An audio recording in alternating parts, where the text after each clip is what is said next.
Dear God, there's a child in that dumpster. The words tore from Sarah Mitchell's lips before she could stop them. The January night in New York was pitch black in the midst of a vicious snowstorm. Sarah had just lifted the heavy industrial trash bin lid behind the Romano mansion's kitchen when she froze in horror.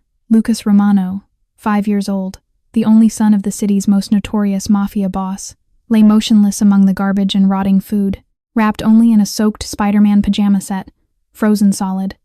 Sarah's heart plummeted into an abyss. The boy was ice cold, lips purple-blue, not breathing. Sarah didn't hesitate. 2 years of hell in prison had taught her many things, including how to save a life. She clutched the small boy to her skeletal chest, using her tattered coat to shield him from the snow, pressing her ear to his tiny chest. A weak heartbeat. Still alive. Still time. Help! Someone help me! I found the boy! Sarah screamed, her voice cracking with desperation, running toward the back door. But before she could reach the door handle, a shriek tore through the night. What are you doing with the boy? Angela Martinez, the Romano household's trusted housekeeper for 15 years, stood under the porch lights, her face contorted in fabricated horror. Oh my God, are you throwing the boy in the trash? Guards! Guards! She's kidnapping the boy! Sarah's blood froze. No, I found him in the dumpster. I just saved him. In an instant, 6 armed guards with Glock pistols surrounded Sarah like a wolf pack. Red laser sights danced across her forehead. Put the boy down! Hands up now! A guard ripped Lucas from Sarah's arms with such force she collapsed into the snow. Please listen to me. Her desperate plea was swallowed by the howling wind. Then the air suddenly became thick, suffocating. From the mansion's main entrance, Vincent Romano emerged like death incarnate. 6'2", broad-shouldered, wearing a $15,000 Armani black suit, his clean-shaven face angular as sculpted stone, steel gray eyes cold as eternal ice. In his right hand a Beretta 92 FS, in his left a freshly extinguished cigar. Every step radiated pure killing intent. Marco Costa, his loyal consigliere, placed Lucas in Vince's arms. The boy was soaking wet, breathing weakly, garbage stench clinging to him. Vince's jaw clenched so hard the veins throbbed visibly at his temples, his eyes bloodshot seeing his son, the only child he had left after losing his wife, treated like trash.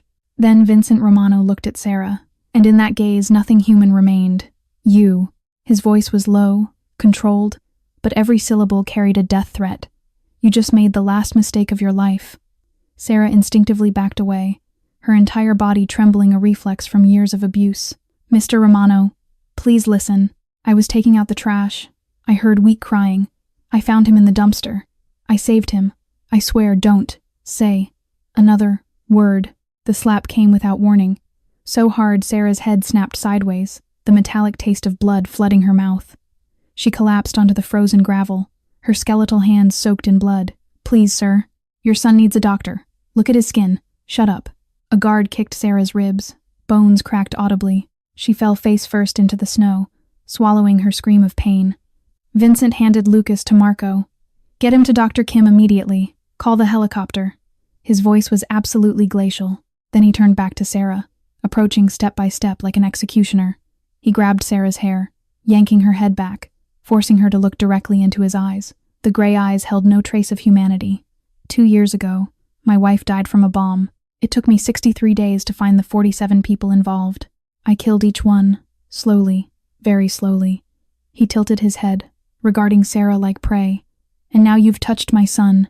You put my son in the trash like garbage. Tears poured uncontrollably from Sarah's eyes, mixed with blood and snow. I didn't do that. God, I saved him. Enough. Vincent shoved Sarah away. She rolled into the snow like a rag doll. Marco stepped forward, face expressionless. Boss, take this bitch to the basement. Lock her up. I'll deal with her after I know my son survives. Vincent turned his back, voice cold as ice. And Marco, make sure no one hears any screaming. No. Sarah struggled as 2 guards dragged her up. Please, sir. I have a brother. My brother can't walk. He needs me. I swear I didn't do anything to your son. Please check the cameras. Please. The cameras were off, Marco said softly. Someone disabled the system 45 minutes ago. Vincent stopped, turned his head to give Sarah one final look, and in it, only a verdict. Guilty. How coincidental, he said quietly, his voice dangerously chilling. Take her. Now. They dragged Sarah across the snow-covered lawn, her bare feet scraping against stone and ice, leaving a trail of bright red blood. Each breath felt like swallowing broken glass. Please, believe me. Her voice faded into the wind. They shoved her down concrete stairs into a windowless basement. The steel door slammed shut. The electronic lock beeped. Absolute darkness swallowed Sarah. She collapsed onto the damp concrete floor, hugging herself, trembling uncontrollably, her cheeks swollen, broken ribs screaming with pain. Her mind spiraled back to the most horrific memories: 2 years in prison. Beaten, violated, blamed for things she didn't do. Not again, she whispered into the darkness. Please, God, don't let this happen again. But deep within, through layers of pain and desperation, one thought still burned. That boy is alive, and I saved him. Even if no one believes me, I saved him. Then from above came the sound of footsteps. Heavy, slow, measured. The electronic lock opened with a long beep. Light from the doorway flooded in, creating the black silhouette of a tall man. Vincent Romano stood at the threshold, his form like a nightmare made flesh, in his hand a loaded gun. On his face not a trace of emotion. Now, his voice echoed in the empty basement. You're going to tell me exactly what you were doing near my son's room tonight. Every detail, every second. He stepped into the darkness, the gun aimed straight at Sarah's forehead. And if I find you're lying about even one word, he cocked the gun, the sound of the hammer clicking back, ringing out in suffocating silence. They'll never find your body, I promise. Sarah's breath came in short, painful gasps. Every inhale felt like knives slicing through her broken ribs. The gun barrel was cold against her forehead. A small circle of death pressed into her skin. Vincent Romano's face was illuminated by the single bare bulb overhead, casting shadows that made him look even more demonic. Start talking, he said, his voice low and deadly calm. And if you waste my time with lies, I'll know. Sarah's hands trembled violently as she tried to steady herself against the concrete wall. The dampness seeped through her thin uniform, mixing with her blood and sweat. I went to take out the kitchen trash. Around 11:30. Mrs. Martinez told me to do it before I left for the night. Go on. The gun didn't move. I heard crying. Weak crying. At first, I thought it was a cat, maybe a stray. Sarah's voice cracked. But when I opened the dumpster lid, I saw him.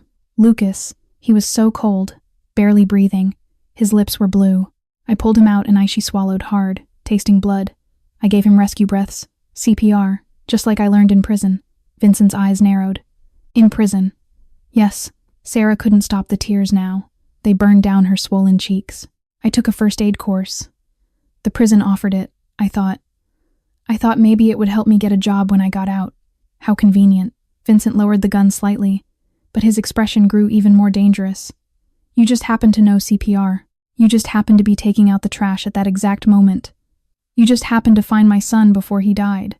He tilted his head, studying her like a specimen under glass. Your story is too perfect, Sarah Mitchell, too rehearsed. It's the truth. Sarah's voice broke into a sob. I swear on everything I have. Everything you have? Vincent laughed, a sound without humor. I had you investigated the moment Marco brought you to work here. You have nothing. You're 28 years old with a criminal record, no education beyond high school, living in a basement apartment that should be condemned. You work 3 jobs to support your crippled brother. You're drowning in debt over $230,000 between medical bills and loan sharks. Sarah's blood ran cold. He knew. He knew everything. You were convicted of theft 6 years ago, Vincent continued, his voice like ice cutting through her. Spent 2 years in Bedford Hills Correctional Facility.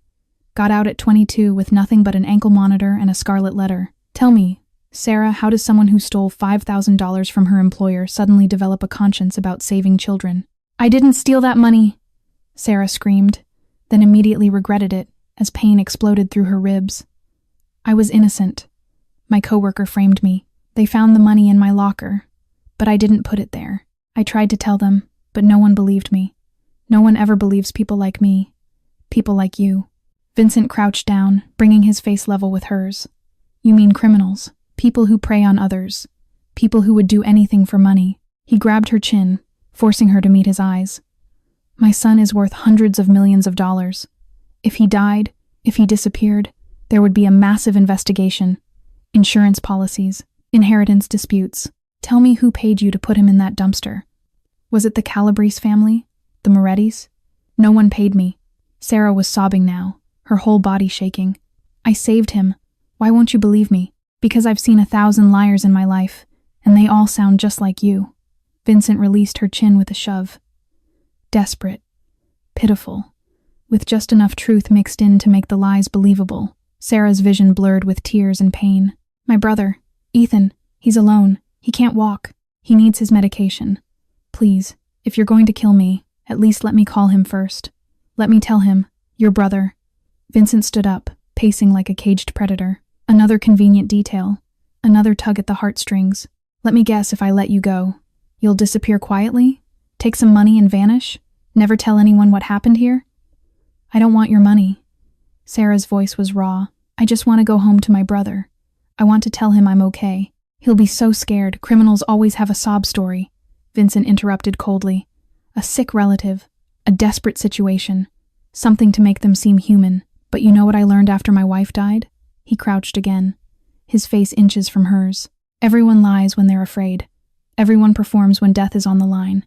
And you, Sarah Mitchell, are giving the performance of your pathetic life. He stood abruptly. Marco, he shouted toward the stairs. Marco appeared in the doorway. Boss, call the DA. I want her charged with attempted murder, kidnapping, and child endangerment. Maximum security, no bail. Vincent holstered his gun and turned to leave.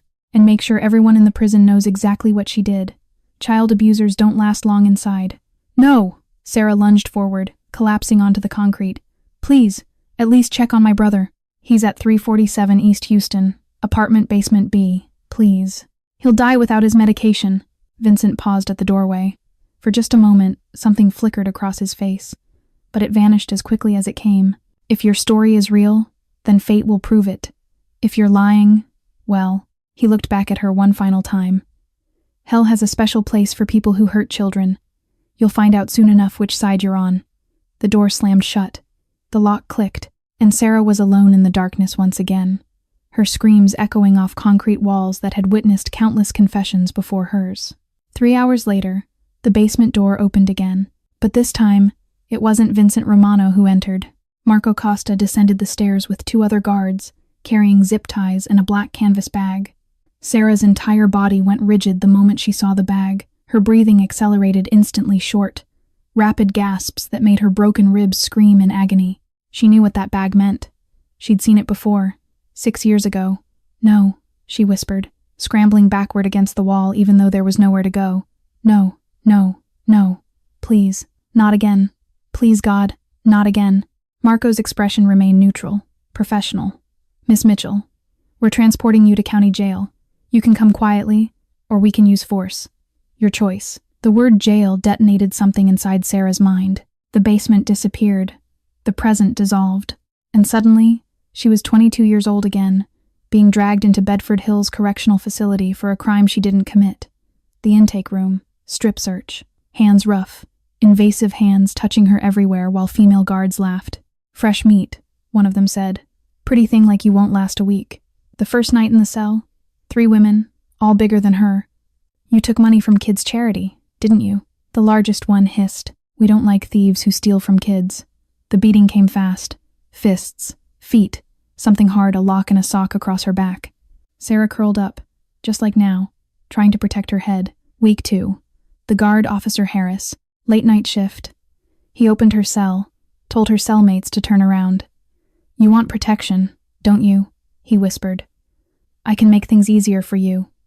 Or much, much worse. Sarah remembered the smell of his cologne, the weight of him, the way she stared at the concrete ceiling and left her body entirely, floating somewhere above the horror happening below. Month 6. The showers. 4 women.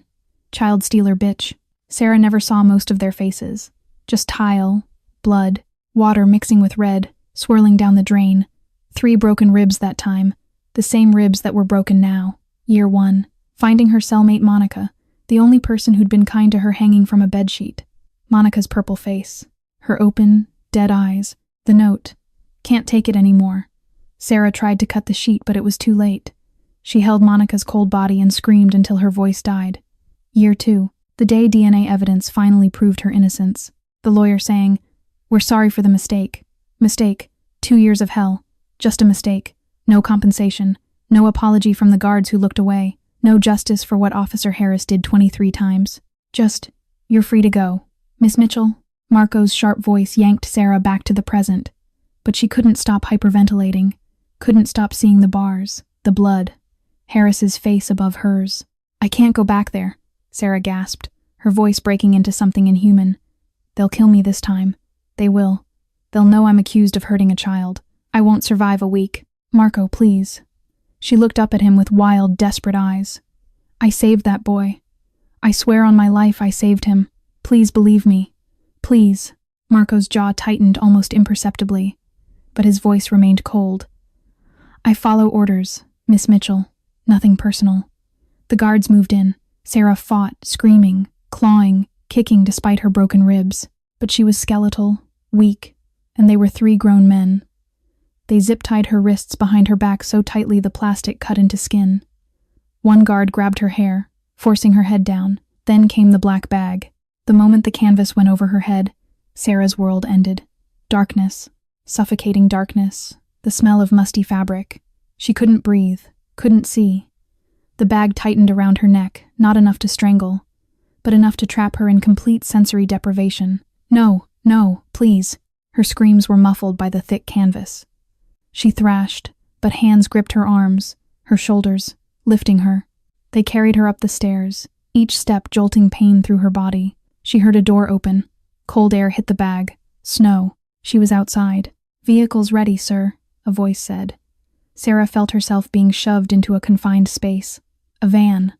The door slammed, engine started. The vehicle began to move, each bump and turn sending fresh waves of agony through her shattered ribs. Inside the black bag, Sarah wept.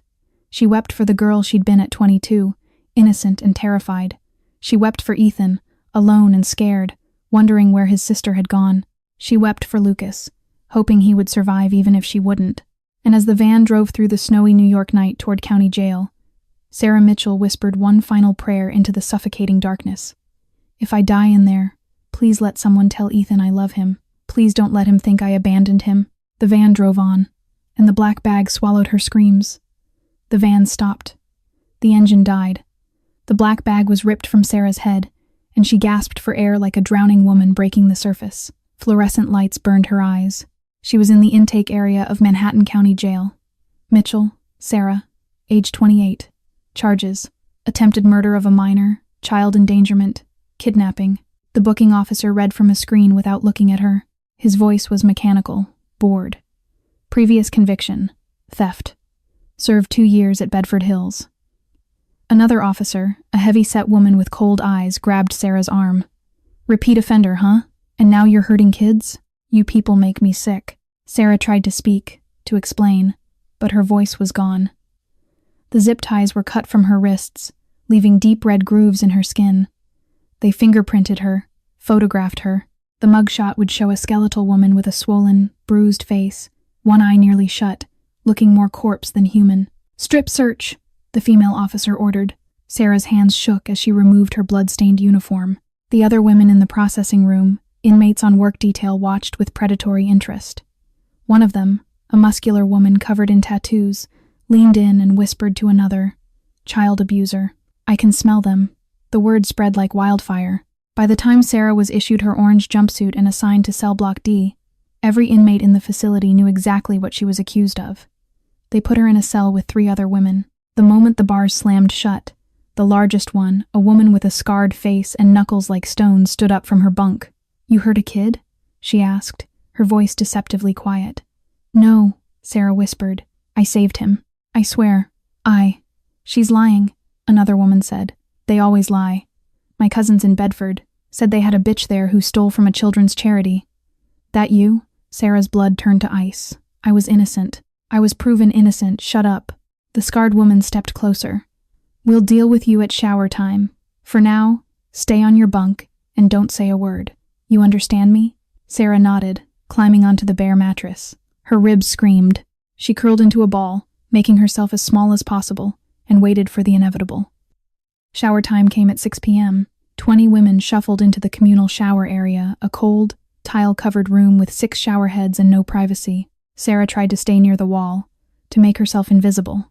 But the scarred woman whose name, she'd learned, was Denise, had other plans. "Hey, child herder," Denise called out. "Heard you put a 5-year-old boy in a dumpster. That true?" "I didn't," Sarah started, but Denise's fist caught her in the stomach before she could finish. The blow drove all air from her lungs. She doubled over, gasping. Then they were all on her. Fists. Feet. Someone grabbed her wet hair and slammed her face into the tile wall. Sarah heard her nose crack. Blood poured down her chin, mixing with shower water. She fell to the ground, trying to protect her head, but the kicks kept coming. "This is for every kid who couldn't fight back," Denise shouted, stomping on Sarah's ribs. Something snapped, a sickening crack that Sarah felt more than heard. Then another, 2 more ribs broken. Sarah's vision went white with pain. "Guards!" someone yelled, but the guards were slow to respond. They always were when child abusers got what was coming to them. By the time the whistles blew and the guards separated them, Sarah was a broken, bleeding heap on the shower floor. Her left eye was swollen completely shut. Her nose wouldn't stop bleeding. 4 ribs now broken, 2 fresh, 2 re-broken. Every breath was agony. She coughed and tasted blood. They dragged her to the medical unit. The nurse, an older woman who'd seen it all, examined her with clinical detachment. Broken nose, multiple facial contusions, 4 fractured ribs, 2 displaced. "You're lucky they didn't puncture a lung." She didn't sound like she thought Sarah was lucky at all. "I need to call my brother," Sarah whispered through swollen lips. "Please, he's disabled. He needs me. Please, just 1 call." The nurse shook her head. "No phone privileges until you see the judge. That won't be for at least 48 hours. Maybe longer since it's Friday. But he'll die without his medication, not my problem." The nurse wrapped Sarah's ribs and sent her back to her cell with 2 Tylenol and a warning. "Keep your head down. Next time, they might kill you." Sarah lay on her bunk that night, staring at the concrete ceiling through her one functioning eye. The pain in her body was unbearable, but the pain in her soul was worse. Ethan was alone, scared, probably trying to call her right now, wondering why she wasn't answering. He'd missed his evening medication by now. If he missed too many doses, his heart condition could worsen. He could have a cardiac episode. He could die, and it would be her fault. Because she'd tried to do the right thing. Because she'd saved a child's life. Because no one believed her. Sarah's hand moved to her wrist, finding the scar there, the old scar from when she was 21, when she'd tried to end it all after Monica died. She'd been found in time then, given mandatory therapy, told it would get better. It hadn't gotten better. It had gotten worse. "I'm sorry, Ethan," Sarah whispered into the darkness. "I'm so sorry." In the corner of the cell, near the toilet, there was a sharp edge where the metal fixture met the wall. Sharp enough. If she waited until her cellmates were asleep, if she was quiet, if she was quick, she could make the pain stop. She could stop being everyone's punching bag. She could finally rest. The thought wasn't frightening anymore. It was almost comforting, like an old friend welcoming her home. Sarah closed her one working eye and waited for sleep that wouldn't come. Lucas Romano opened his eyes in a private room at Mount Sinai Hospital. The first thing he saw was his father's face, haggard, unshaven, eyes rimmed with red from sleeplessness. Vincent had not left his son's bedside for 72 hours. "Lucas," Vincent breathed, reaching for his son's small hand. "Thank God, you're awake." But Lucas didn't respond. He stared at the ceiling with empty eyes, his small body rigid beneath the hospital blankets. Doctor Rachel Kim, the pediatric specialist who'd treated him for hypothermia and shock, checked his vitals with gentle efficiency. "Physically, he's recovering well," Dr. Kim said quietly to Vincent. "Core temperature is back to normal. No frostbite. No organ damage. He's extraordinarily lucky." "Then why won't he talk?" Vincent's voice cracked a rare display of vulnerability. Dr. Kim's expression grew somber. Trauma, what he experienced being abandoned in that dumpster. Nearly freezing to death, it's created a severe psychological shock. Selective mutism is common in children after traumatic events. He needs time and therapy. Vincent's jaw clenched. "How much time?" "That depends on Lucas. Every child processes trauma differently." Dr. Kim paused.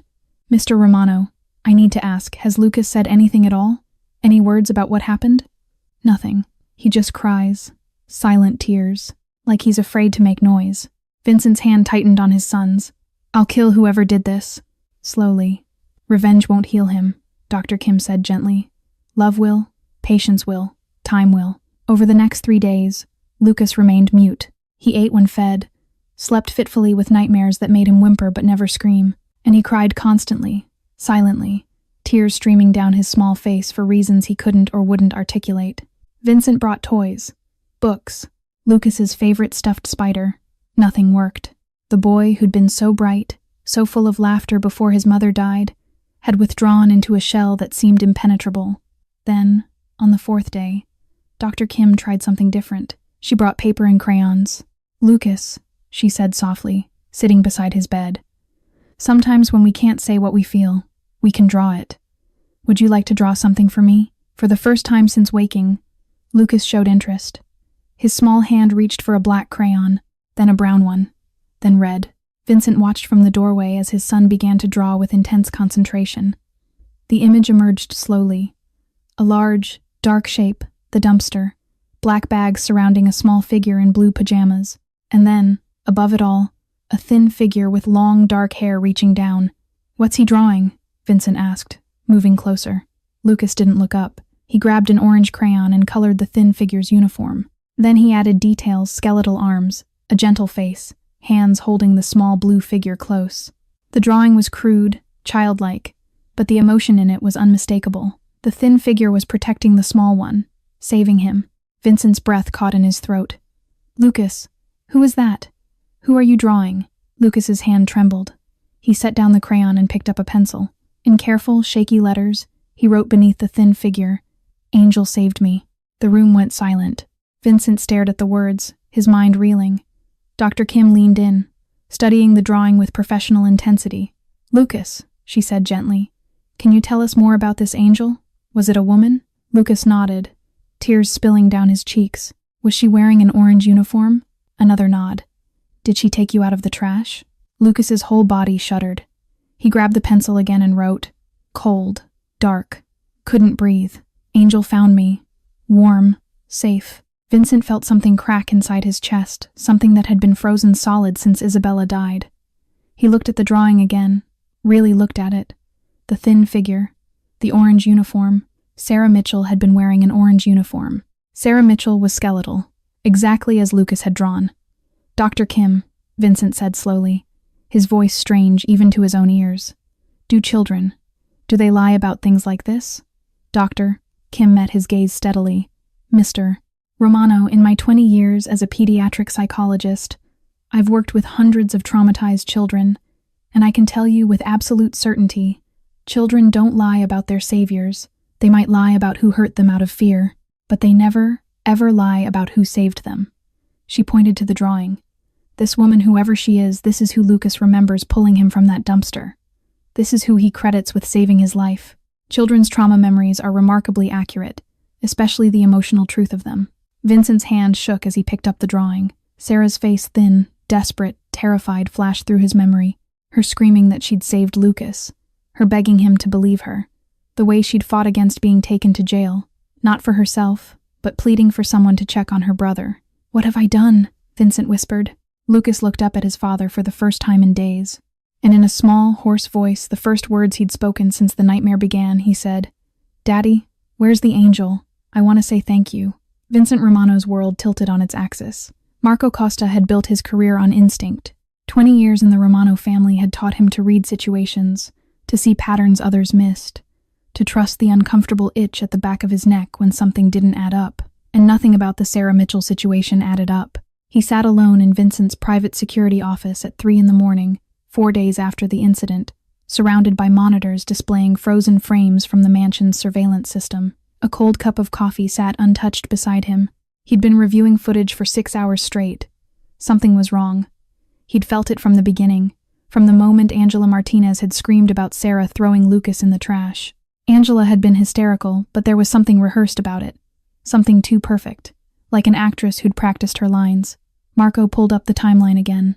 According to Angela's statement, she'd seen Sarah carrying Lucas toward the dumpster at 11:45 p.m.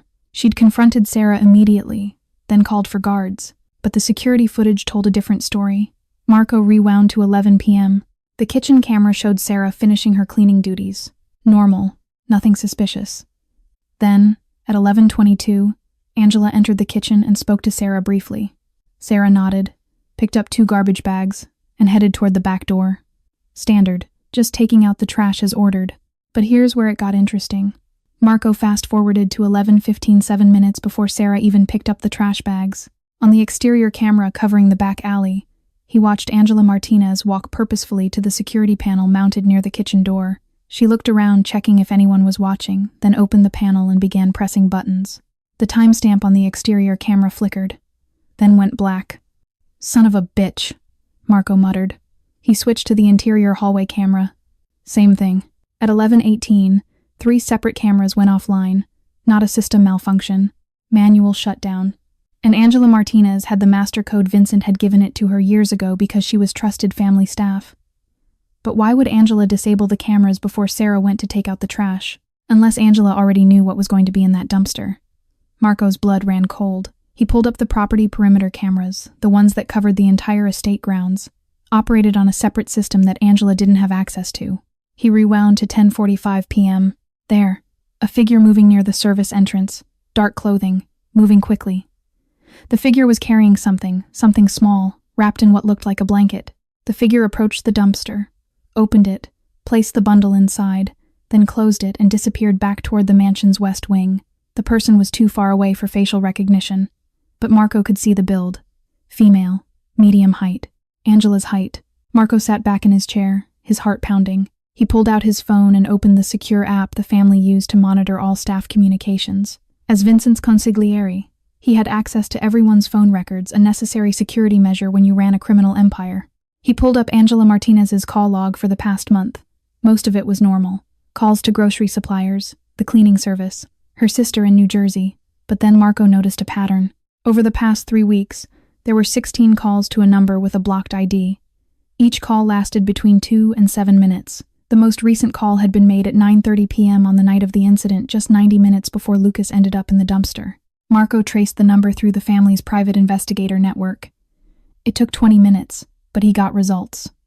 The number was registered to a burner phone purchased with cash in Manhattan, untraceable to a specific person. But the phone's location data showed it had been in regular contact with a tower near Catherine Romano's penthouse on the Upper East Side. Vincent's mother. Marco's hand tightened on the mouse. Catherine Romano was known for her controlling nature, her desire to maintain influence over her son's empire. She'd hated Isabella, hated that Vincent had softened after marriage, and she'd been vocally opposed to Lucas inheriting everything. She wanted Vincent to remarry someone she chose, someone she could manipulate. But would she really try to kill her own grandson? Marco pulled up more phone records. Catherine's personal line showed 3 calls to Angela's number in the past month. Each call made late at night, each lasting less than 5 minutes. The pieces were falling into place, and the picture they formed was horrifying. Marco gathered all the evidence, screenshots, timestamps, phone records, and encrypted it on a secure drive. He checked his watch. 6:30 a.m. Vincent would be awake, probably still at the hospital with Lucas. He needed to show Vincent this. Now, before Sarah Mitchell spent one more day in jail for a crime she didn't commit. But first, he needed to find Angela Martinez and get the truth out of her, by any means necessary. Marco stood, his jaw set with grim determination. In the Romano family, betrayal had only one punishment, and Angela Martinez was about to discover what happened to people who hurt the boss's son. Sophia Bennett was eating her breakfast in her Brooklyn brownstone when the morning news changed everything. She'd just taken a sip of coffee when the anchor's voice made her freeze mid-swallow. 28-year-old woman arrested for the attempted murder of Lucas Romano, 5-year-old son of alleged organized crime figure Vincent Romano. The suspect, Sarah Mitchell, was allegedly caught trying to dispose of the child in a dumpster behind the Romano estate. She has a prior conviction for theft and is being held without bail at Manhattan County Jail. The screen flashed a mugshot, and Sophia's coffee cup slipped from her hand, shattering on the hardwood floor. She knew that face. "No," Sophia whispered, staring at the television. "No, that's not possible." The woman in the mugshot was barely recognizable, face swollen and bruised, one eye nearly shut, looking more dead than alive. But Sophia would know those eyes anywhere. She'd seen them every Thursday evening for the past 6 months at Street, Anthony's Soup Kitchen in the Lower East Side. Sarah Mitchell, the quiet volunteer who came after working 3 jobs, exhausted and underfed herself, yet still insisted on helping serve meals to the homeless. The woman who always had a gentle word for the children who came in with their desperate parents. The woman who'd once spent 20 minutes patiently teaching a traumatized 5-year-old refugee girl how to tie her shoes because the child's mother was too depressed to do it. That Sarah Mitchell, accused of trying to murder a child. Sophia grabbed her phone and pulled up every news article she could find. The details made her sick. Caught with the child. Claims she saved him. Prior criminal record. No bail. Already transported to county jail. Sophia knew Manhattan County Jail's reputation. She'd represented dozens of clients there. If Sarah was being held on child abuse charges, the other inmates would destroy her. It might already be too late. She grabbed her coat and briefcase, already dialing her assistant. Cancel all my meetings today. I need to get to county jail. Now. 45 minutes later, Sophia sat in the visitor's room at Manhattan County Jail, her credentials as a criminal defense attorney getting her expedited access. When the guard brought Sarah in, Sophia's professional composure nearly cracked entirely. Sarah Mitchell shuffled in wearing shackles. Moving like every step caused agony. Her face was a canvas of purple and yellow bruises. Her left eye was swollen, completely shut, the right barely open. Her nose was clearly broken. The orange jumpsuit hung on her skeletal frame like a burial shroud. She moved with the careful, shallow breathing of someone with broken ribs. But worst of all was her expression. Empty. Hollow. The look of someone who'd already given up. Sarah didn't even seem to register who Sophia was until she sat down across from her. Then, slowly, recognition flickered in her one working eye. "Miss Bennett?" Sarah's voice was a hoarse whisper through swollen lips. "From Street Anthony's?" "Sarah?" Sophia leaned forward, keeping her voice low and urgent. "Listen to me very carefully. I'm here as your attorney. Pro bono. I don't believe for 1 second that you hurt that child." Sarah's face crumpled. Fresh tears cut tracks through the bruises. "No one believes me. I saved him. I swear I saved him. But no one." She stopped, swallowing blood. "Why would you help me?" "Because I've watched you with children for 6 months," Sophia said fiercely. "I've seen how you are with them. You spent 40 minutes teaching little Amara to tie her shoes. You always give the kids the best food portions. You sneak extra cookies to the hungry ones. You sang lullabies to that baby with colic while his mother ate for the first time in 2 days. Sophia's eyes blazed with conviction. "The woman I know would die before hurting a child. So tell me what really happened." "All of it." Sarah's one working eye studied Sophia's face, searching for deception, for the inevitable betrayal. But all she found was fierce determination, and something she hadn't seen in days, belief. "I found him in the dumpster," Sarah began, her voice breaking. "He wasn't breathing. I gave him CPR. I saved his life. But the housekeeper Angela, she came out and said I put him there. And Mr. Romano, she touched her broken nose, her swollen eye. He didn't believe me. No one believed me." Sophia pulled out a legal pad and began writing furiously. "The housekeeper accused you? What's her full name?" "Angela what?" "Martinez. Angela Martinez. She's worked there 15 years. Everyone trusts her. Did anyone else see what happened?" "No. The cameras were disabled. They said it was suspicious timing." Sarah's voice dropped to barely audible. "Miss Bennett, you have to check on my brother. Ethan, he's at 347 East Houston, basement apartment B. He's in a wheelchair. He needs his medication. Her voice broke entirely. "He needs to know I didn't abandon him." Sophia reached across the table and carefully took Sarah's shaking, bruised hand. "I'll check on Ethan today, I promise." "And Sarah?" She waited until the broken woman met her eyes. "We're going to prove your innocence. I don't care how powerful Vincent Romano is. I don't care how impossible this looks. You saved a child's life, and I'm going to make sure the world knows it." For the first time in 5 days, Sarah Mitchell felt something besides despair. She felt hope. Vincent Romano hadn't slept in 5 days. Every time he closed his eyes, he saw her. Isabella, his wife, stood in the doorway of their bedroom, wearing the blue dress she'd died in, her body whole and perfect before the bomb tore her apart. "You did it again, Vincent," she said, her voice echoing from beyond the grave. "You destroyed an innocent woman, just like they tried to destroy me."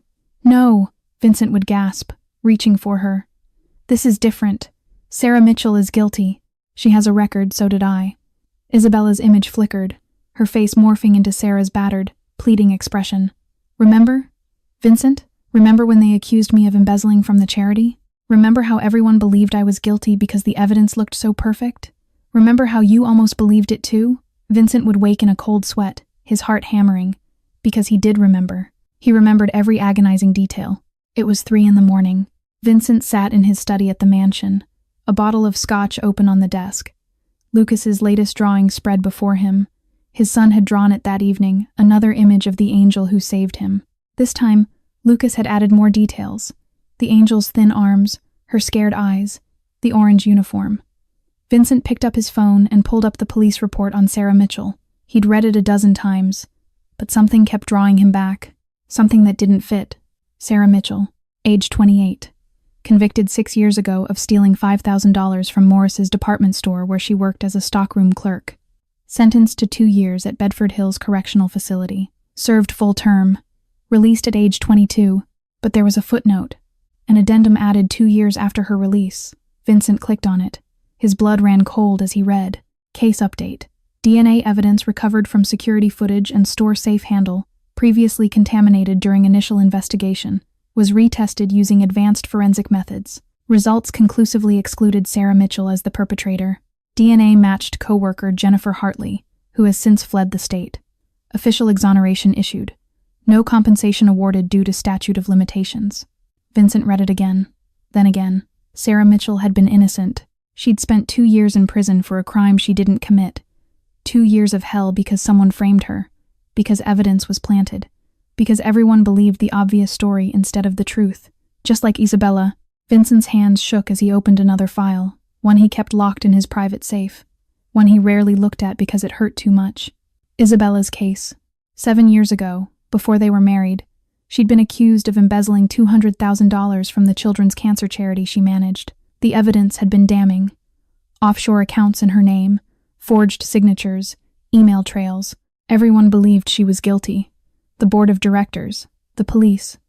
Even Vincent had doubted her at first, but Isabella had begged him to believe her. "I didn't do this, Vincent. Someone is setting me up. Please, please believe me."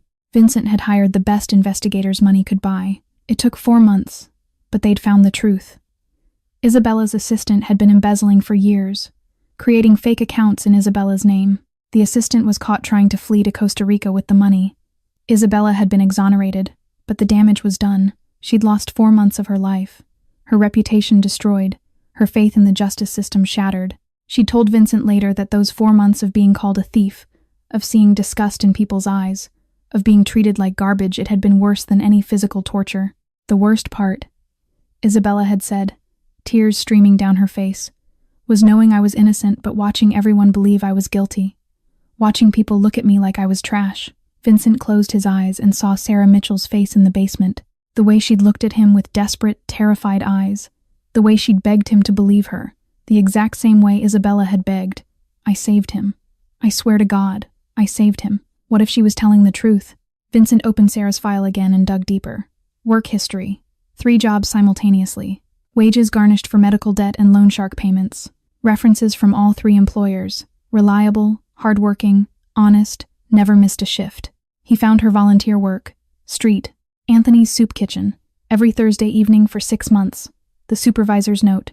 Sarah is wonderful with the children who come in. Patient, gentle, kind.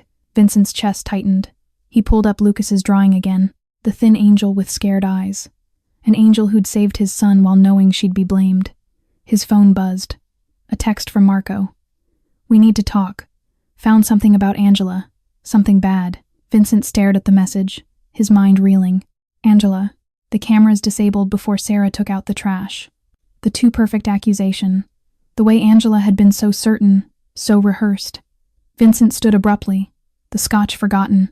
He looked at Lucas's drawing one more time at the angel who'd saved his son, the woman he'd beaten, terrorized, and thrown into jail to be destroyed. "What have I done?" he whispered. And for the first time since Isabella died, Vincent Romano felt something he'd thought he'd burned out of himself completely.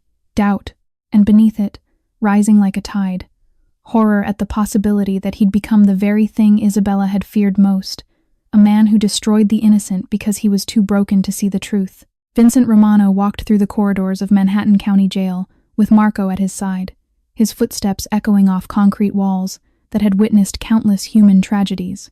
He'd arranged this visit through connections, one phone call, and suddenly the impossible became possible. That's what power bought you. Access to anything, anyone, anytime. But power couldn't prepare him for what he was about to see. The guard led them to a private visitation room, not the usual glass partition setup, but a bare concrete space with a metal table and 2 chairs. "She's coming now," the guard said. "Fair warning, Mr. Romano, she's in bad shape. The other inmates don't take kindly to child abusers." Vincent's jaw tightened, but he said nothing. Marco stood silently by the door, his expression carefully neutral. Then they brought her in. Vincent had seen death before. He'd dealt it, witnessed it, lived with it, but nothing prepared him for the sight of Sarah Mitchell shuffling into that room in shackles. She was a ghost, a walking corpse. The woman he'd interrogated 5 days ago had been thin and terrified. This creature was something else entirely, a broken shell housing barely enough life to qualify as human. Both eyes were swollen, one completely shut, the other a narrow slit, revealing a bloodshot, unfocused gaze. Her nose sat crooked on her face, clearly broken and poorly set. Purple and yellow bruises covered every visible inch of skin. Her lips were split, crusted with dried blood. She moved with the agonizing slowness of someone with multiple broken ribs, each breath a visible struggle. But worst of all was her expression. Empty, vacant. The lights were on, but no one was home. Sarah Mitchell had left her body behind. What remained was just meat and bones going through the motions of existence. The guard pushed her into the chair across from Vincent. She sat without protest, without acknowledgement, staring at nothing with her one functioning eye. "Leave us," Vincent said to the guard. "Sir, regulations leave. Us." Vincent's voice carried the weight of a man who was not accustomed to repeating himself. The guard left. The door closed. Marco remained by the entrance, a silent sentinel. Vincent studied Sarah for a long moment. She didn't react to his presence, didn't flinch, didn't cry, didn't beg. She just sat there, breathing shallowly, existing but not living. "Sarah," Vincent said quietly. Nothing. Not even a flicker of recognition. "Sarah Mitchell." Louder this time. Her one working eye slowly, mechanically moved to his face. But there was no emotion in it. No fear, no anger, no hope. Just emptiness. Vincent felt something cold settle in his stomach. He'd broken people before, interrogated them, tortured them when necessary, but he'd never seen this complete absence of self. This wasn't fear. This was beyond fear. This was a soul that had already died while the body continued functioning. "I came to ask you about your brother," Vincent said, keeping his voice measured. "Ethan, I understand he's disabled. In a wheelchair." "Nothing." Sarah's gaze drifted away from him, returning to the empty middle distance. "I need to know if there's anyone checking on him. Anyone who... He's dead." The words were flat, emotionless, delivered in a hoarse whisper that barely qualified as speech. Vincent leaned forward. "What? My brother is dead." Sarah's voice was mechanical, rehearsed, like she'd repeated it to herself so many times it had lost all meaning. He missed his medication. His heart gave out. "The landlord found him 3 days ago." A pause. "They called here, told me, asked if I wanted to claim the body." She laughed, a sound so broken it made Vincent's skin crawl. "I can't claim a body from jail, so they're cremating him. Public cremation. For indigents. My brother will be burned with strangers and scattered in Potter's Field." Vincent's blood turned to ice. "Sarah, I should thank you, Mr. Romano." Her one working eye focused on him again, and for the first time, there was emotion in it. Not anger, worse, gratitude laced with madness. Ethan was in pain for so long, wheelchair for 13 years, always pretending to be happy so I wouldn't feel guilty. But he hurt, all the time, and now he doesn't hurt anymore. So thank you. Thank you for killing me so he could finally be free. Except she wasn't dead. Not physically. But Vincent realized with dawning horror that she'd already given up. She was just waiting for her body to catch up with her mind. "Please, just let me see my brother one time before I die." The words hit Vincent like a physical blow because suddenly he wasn't in a jail anymore. He was in a hospital room 2 years ago, kneeling beside Isabella's charred body, begging God for just 5 more minutes. Just one more chance to tell her he loved her. Just one more moment. "Please," he'd screamed at the doctors. "Please just let me hold her. Please don't take her yet. I need more time. Please." But death doesn't negotiate. Death doesn't care about need. And Vincent had lived with that hollow, desperate ache ever since the agony of being too late, of losing someone while still having so much left unsaid. And now he was looking at a woman experiencing that same agony because of him. "Your brother isn't dead." Marco's voice cut through the silence. He stepped forward, phone in hand. "I checked. Ethan Mitchell is alive. He's in Mount Sinai Hospital. Cardiac episode, but he's stable. A lawyer, Sophia Bennett, found him and got him treatment. Sarah's head snapped up so fast, Vincent heard her neck crack. What? He's alive, Sarah, Marco said gently. He's going to be okay. And then Sarah Mitchell came back to life. The empty shell shattered, and underneath was raw, devastating emotion. She began to sob great, wrenching sobs that tore through her broken ribs and made her scream with pain. But she couldn't stop. She collapsed forward onto the metal table, her shackled hands reaching toward nothing, crying with the force of someone who'd been drowning and suddenly broke the surface. Vincent watched her fall apart, and something inside him broke too. Because he'd done this.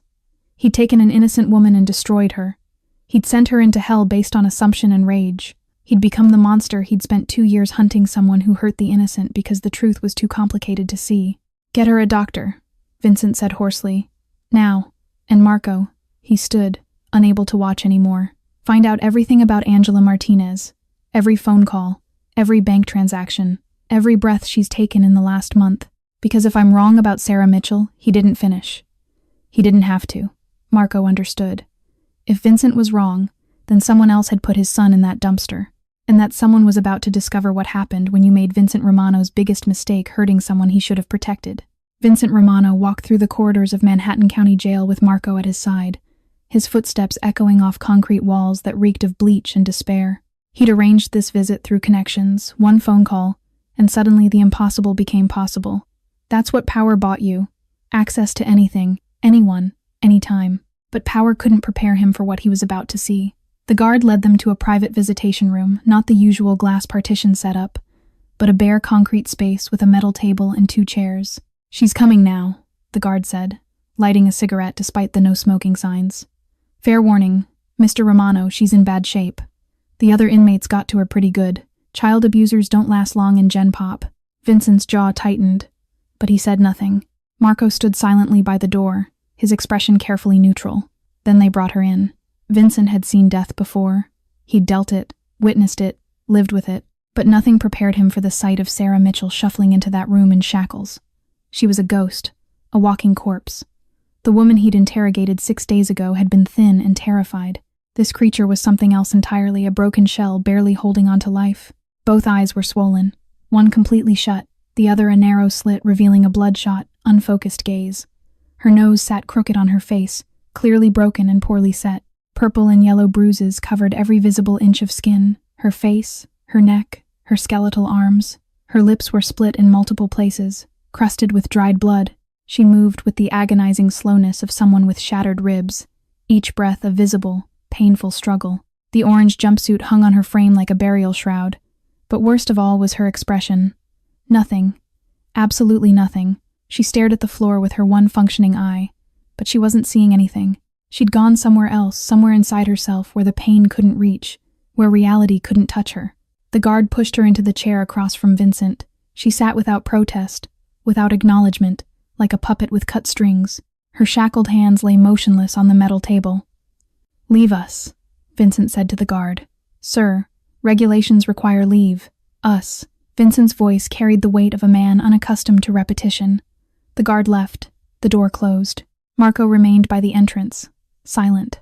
Vincent studied Sarah for a long moment. She didn't react to his presence, didn't flinch, didn't cry, didn't beg. She just sat there, breathing shallowly through her broken nose, existing but not living. "Sarah," Vincent said quietly. Nothing, not even a flicker. "Sarah Mitchell," louder this time.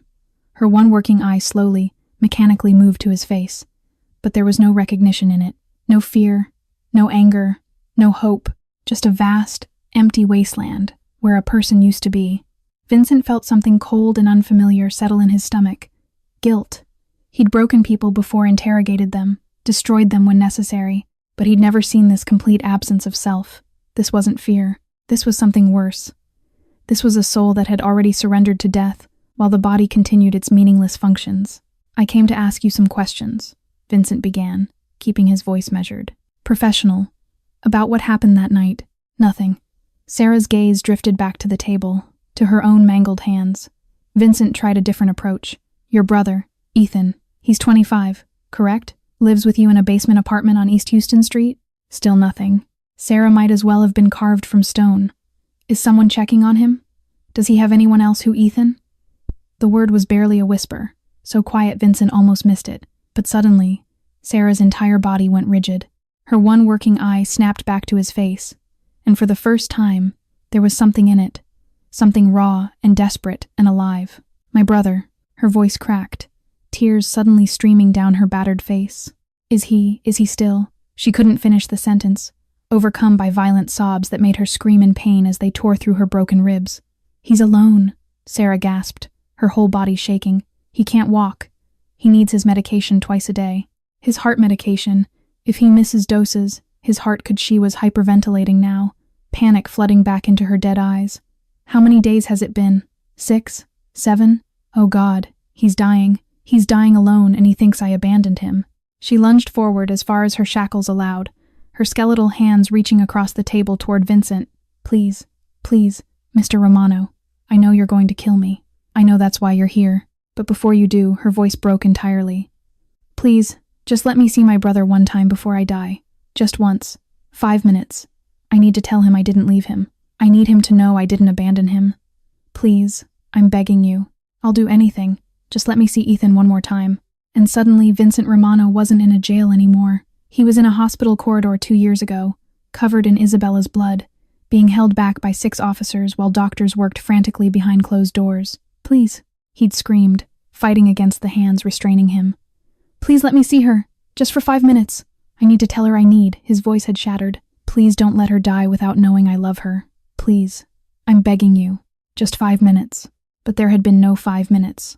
Isabella had died alone on that operating table while Vincent was dragged away, and he'd lived with that hollow, devastating ache ever since the agony of being too late, of losing someone with so much left unsaid, of not being there when she needed him most. And now he was looking at a woman experiencing that same soul-destroying terror, not for herself, for her brother, the disabled man she'd worked 3 jobs to support, the man who was probably dying right now because Vincent had sent her to hell based on assumption. Vincent's hands clenched into fists beneath the table. Sarah was still crying, still begging, her words dissolving into incoherent pleas. "Please, please, please, just let me see him. Please don't let him die alone. Please, Marco," Vincent said, his voice strange even to his own ears. "Check on Ethan Mitchell, 347 East Houston, basement apartment B. Now." Marco pulled out his phone immediately. "On it, boss." Vincent looked at Sarah's destroyed face, at the desperate, living terror that had replaced the empty void, and felt something crack deep in his chest. What if I'm wrong? The thought was a whisper, but it was growing louder with every passing second. What if I destroyed an innocent woman? 2 days after Vincent's visit to the jail, Ethan Mitchell was discharged from Mount Sinai Hospital against medical advice. The cardiac episode had stabilized, but the doctors wanted to keep him for observation. Ethan refused. His sister was in jail, accused of something she could never do, and he was the only person left who could fight for her. Sophia Bennett had been kind, paying for his hospital stay, ensuring he had his medications, even offering to help. But Ethan knew the truth. Lawyers could only do so much against a man like Vincent Romano. If Sarah was going to survive this, Ethan needed to make Romano see the truth himself. So Ethan wheeled himself out of the hospital, into the bitter February cold, with a backpack full of documents and a desperate plan that would probably get him killed. The Romano estate was 12 miles away. It took Ethan 4 hours to get there, wheeling through slush and ice, his arms screaming with exhaustion, his heart medication wearing off. But he didn't stop. He couldn't stop. Sarah had never stopped fighting for him, not once in 13 years. He arrived at the mansion gates at 3 in the afternoon. Snow had started falling again, thick and heavy. 6 armed guards stood at the entrance, and the moment they saw Ethan rolling up in his wheelchair, they moved to block him. "Private property," the largest guard said. "Turn around. I need to see Vincent Romano." Ethan's voice shook from cold and exhaustion. "It's about Sarah Mitchell, my sister. Please, I just need 5 minutes. Mr. Romano doesn't take visitors, especially not family of criminals." "She's not a criminal," Ethan's voice cracked. "She saved his son. He started coughing. A wet, painful sound that made the guards exchange uncomfortable glances. "Kid, you need to leave before no." Ethan positioned his wheelchair directly in front of the gate. "I'm not leaving until he listens to me. My sister is dying in jail for something she didn't do. I'm not leaving." The guard reached for his radio. "Sir, we have a situation at the main gate. Subject refusing to leave, requesting I'll stay here all night if I have to." Ethan shouted toward the mansion, his voice hoarse but determined. "Vincent Romano, My sister saved your son. She's innocent. Please, please just listen to me. That's enough." The guard moved to physically remove Ethan from his wheelchair. "Don't touch me." Ethan jerked away, and in doing so, lost his balance. The wheelchair tipped sideways. He crashed into the snow-covered ground, his useless legs twisted beneath him. Pain shot through his body. But worse was the humiliation lying in the snow like garbage, helpless, while the guard stood over him debating whether to call an ambulance or just drag him away. "Please," Ethan sobbed into the snow. "Please just let me talk to him. Sarah is all I have. She's all I've ever had. Please." The guards lifted him roughly back into his wheelchair. And that's where Ethan stayed. For 4 hours, he sat outside those gates in the falling snow, crying and begging for anyone to listen. His fingers went numb. His lips turned blue. His heart medication wore off completely, and he started feeling the dangerous flutter in his chest that meant another cardiac episode was coming. But he didn't leave. He couldn't leave. "Mr. Romano," he screamed again, his voice nearly gone. "Please, my sister saved your son. She would never hurt a child. Please believe me." Inside the mansion, Lucas Romano stood at his bedroom window, watching the man in the wheelchair cry in the snow. The boy had been drawing another picture of his angel when he heard the shouting. Now he stood perfectly still, his small hand pressed against the cold glass, tears running down his face. Vincent entered the room to check on his son. "Lucas, what are you looking at, Daddy?" Lucas turned, his voice small and breaking. "That man outside, he's crying like me, like I cried when I was cold and scared in the dark place." "Why is he crying, Daddy?" Vincent moved to the window and saw Ethan Mitchell, a skeletal young man in a wheelchair, soaked through with snow, trembling violently, still refusing to leave. "He's crying for his sister," Vincent said quietly. "The angel?" Lucas's eyes went wide. "That's the angel's brother?" Vincent's chest tightened. "Yes, then we have to help him." Lucas grabbed his father's hand, pulling with surprising strength. "Daddy, he's crying so much. Like I cried when the angel found me. We have to help him. Please, Daddy. Please." Vincent looked at his son's desperate, pleading face, then back at the man slowly freezing to death outside his gates. A man who loved his sister enough to die for her, just like Sarah had been willing to die trying to save Lucas. "Marco," Vincent said into his phone. "Bring him inside." 10 minutes later, Ethan Mitchell sat in Vincent's study, wrapped in blankets, a mug of hot coffee shaking in his hands. His backpack lay open on the desk, contents spilled out. Medical bills, hospital records, prescription bottles, and a worn journal with Sarah's handwriting covering every page. Ethan didn't wait for permission. He slid from his wheelchair onto the floor, onto his knees, the ultimate position of submission and desperation. "Please don't make me beg," Ethan's voice broke. "I've been begging for help my whole life. But I'll do it again. I'll do anything. Just please believe me about Sarah." "Get up," Vincent said quietly. "Not until you listen." Ethan grabbed the medical records with shaking hands. "Sarah was 22 when I had my accident. I was 13. Skateboard, spinal cord injury, complete paralysis from the waist down. We had no parents, no money, no insurance. The doctors said I'd need lifetime care." He thrust the papers at Vincent. "Sarah dropped out of college, worked 3 jobs, slept 4 hours a night for 13 years so I could have physical therapy, medication, a wheelchair, a place to live. She's drowning in debt because of me. $230,000, because she refused to let me die." Ethan grabbed the journal, Sarah's diary. "Read it, any page. Go ahead. Read what she writes about me. About her life, about her dreams." His voice cracked completely. "She dreams about me walking again. About me being happy. She never dreams about herself. Never. Because she gave up her life to save mine." Vincent took the journal, opened it to a random page. Sarah's handwriting was small, cramped, exhausted. March 15th. Ethan smiled today when I told him about the scholarship he got for online classes. His smile is worth every hour I work, every debt I owe. He's going to be something special. I know it. Even if I'm not there to see it, he'll be okay. That's all that matters. Vincent's throat tightened. "My sister is the best person I've ever known," Ethan said, tears streaming down his face. "She's been beaten, abused, imprisoned for crimes she didn't commit, and she's still kind. She still helps people. She volunteers at soup kitchens even though she can barely feed herself. She saved your son because that's who she is. She would die before hurting a child, Mr. Romano. She would die." Ethan's voice dropped to a whisper. "And she is dying. Right now, in that jail. Because you didn't believe her. He looked up at Vincent with eyes that held no anger, only desperate, aching truth. She's the only family I have. The only person who ever loved me. And if she dies in there, I die too. Maybe not right away, but I will die. Because she's the reason I'm alive. Vincent stood frozen, the journal still in his hands, looking at this broken young man who'd wheeled 12 miles through a blizzard for the sister who'd given him everything, and Vincent Romano, who'd killed 47 people without blinking, who'd built an empire on violence and fear, felt something he hadn't felt in 2 years. Shame. While Ethan Mitchell sat in Vincent's study pouring out his heart, Marco Costa was 3 floors below in the mansion's private interrogation room, a soundproofed basement space that had witnessed countless confessions over the years.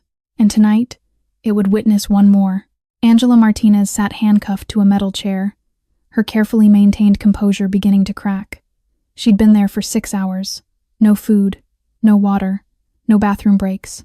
Just Marco, sitting across from her with patience that felt more threatening than any violence. "Let's go through it again," Marco said calmly, sliding a folder across the table. "The timeline." "I already told you everything," Angela said, her voice strained. "I saw Sarah carrying Lucas toward the dumpster. I stopped her. That's all. Interesting." Marco opened the folder, revealing printouts of security footage timestamps. "Because according to this, you disabled the security cameras at 11:15 p.m. Sarah didn't pick up the trash bags until 11:22. 7 minutes later." He looked up, his dark eyes boring into hers. "Why would you disable cameras before you saw Sarah do anything wrong?" Angela's face paled. I didn't disable anything. The system malfunctioned. You have the master code. Your fingerprints are on the security panel. The system logs show manual shutdown at 11:15. Accessed with your code." Marco leaned forward. "Why, Angela? Why disable the cameras? I don't know what you're talking about." Marco pulled out another document. "These are your phone records. 16 calls to a burner phone over the past 3 weeks. That burner phone's location data shows it was regularly near Catherine Romano's penthouse." He paused. "What were you discussing with Mr. Romano's mother?" Angela's breathing quickened. "Mrs. Romano is my employer. We discuss household matters. At 2 in the morning? For 7-minute conversations?" Marco's voice remained calm, but there was steel beneath it. "Angela, I've been doing this for 20 years. I know what guilty people look like. And you're terrified right now. Not of me. Of something worse. I want a lawyer. You're not under arrest. Yet. You're just having a conversation with your employer's consigliere." Marco stood, walking slowly around her chair. "But let me tell you what I know. I know Catherine Romano has been trying to control Vincent for years. I know she hated Isabella. I know she despises Lucas because he's Isabella's son. I know she wants Vincent to remarry someone she chooses, have new heirs she can manipulate." He stopped behind Angela's chair, his voice dropping to a near whisper, "And I know she'd do anything to make that happen, including paying someone $5 million to get rid of the obstacle, the child who stands in her way." Angela's entire body went rigid. "Here's what I think happened," Marco continued, moving back to face her. "Catherine contacted you weeks ago, made you an offer, told you exactly what to do and when to do it. You disabled the cameras. You went to Lucas's room. You gave him something sleeping medication, maybe, and carried him outside while everyone was occupied. You put him in the dumpster. You thought he'd die from the cold." Tears began streaming down Angela's face. "But something went wrong," Marco said. "Sarah Mitchell, the new maid who wasn't supposed to be working that late, went to take out the trash. She found Lucas. She saved his life. And suddenly you had a massive problem. If Lucas lived and talked, if anyone investigated properly, you'd be caught. So you did the only thing you could. You framed Sarah." "Stop," Angela whispered. "You screamed that Sarah was throwing Lucas away. You made sure everyone heard. You planted the story before anyone could question it. Sarah had a criminal record. No one would believe her. Perfect scapegoat." Marco's voice hardened. "You destroyed an innocent woman's life to cover your own crime. You sent her to hell for saving a child you tried to murder." "I didn't mean to hurt him," Angela broke, the words exploding from her like a dam bursting. "I was just supposed to Mrs. Romano said he'd just go to sleep. Peaceful. No pain. She said it was better this way. That Lucas deserved peace after losing his mother." She said Angela was sobbing now, her composure completely shattered. "She paid me $2.5 million up front, said I'd get the rest after. Said I could retire in Italy, live like a queen. I just had to kill a 5-year-old boy." Marco's voice was ice. "No. Give him pills. Let him fall asleep. The cold would do the rest. Quick. Painless. Mrs. Romano promised. Angela was hyperventilating. But when I went back to check, he was still breathing. Still alive. I panicked.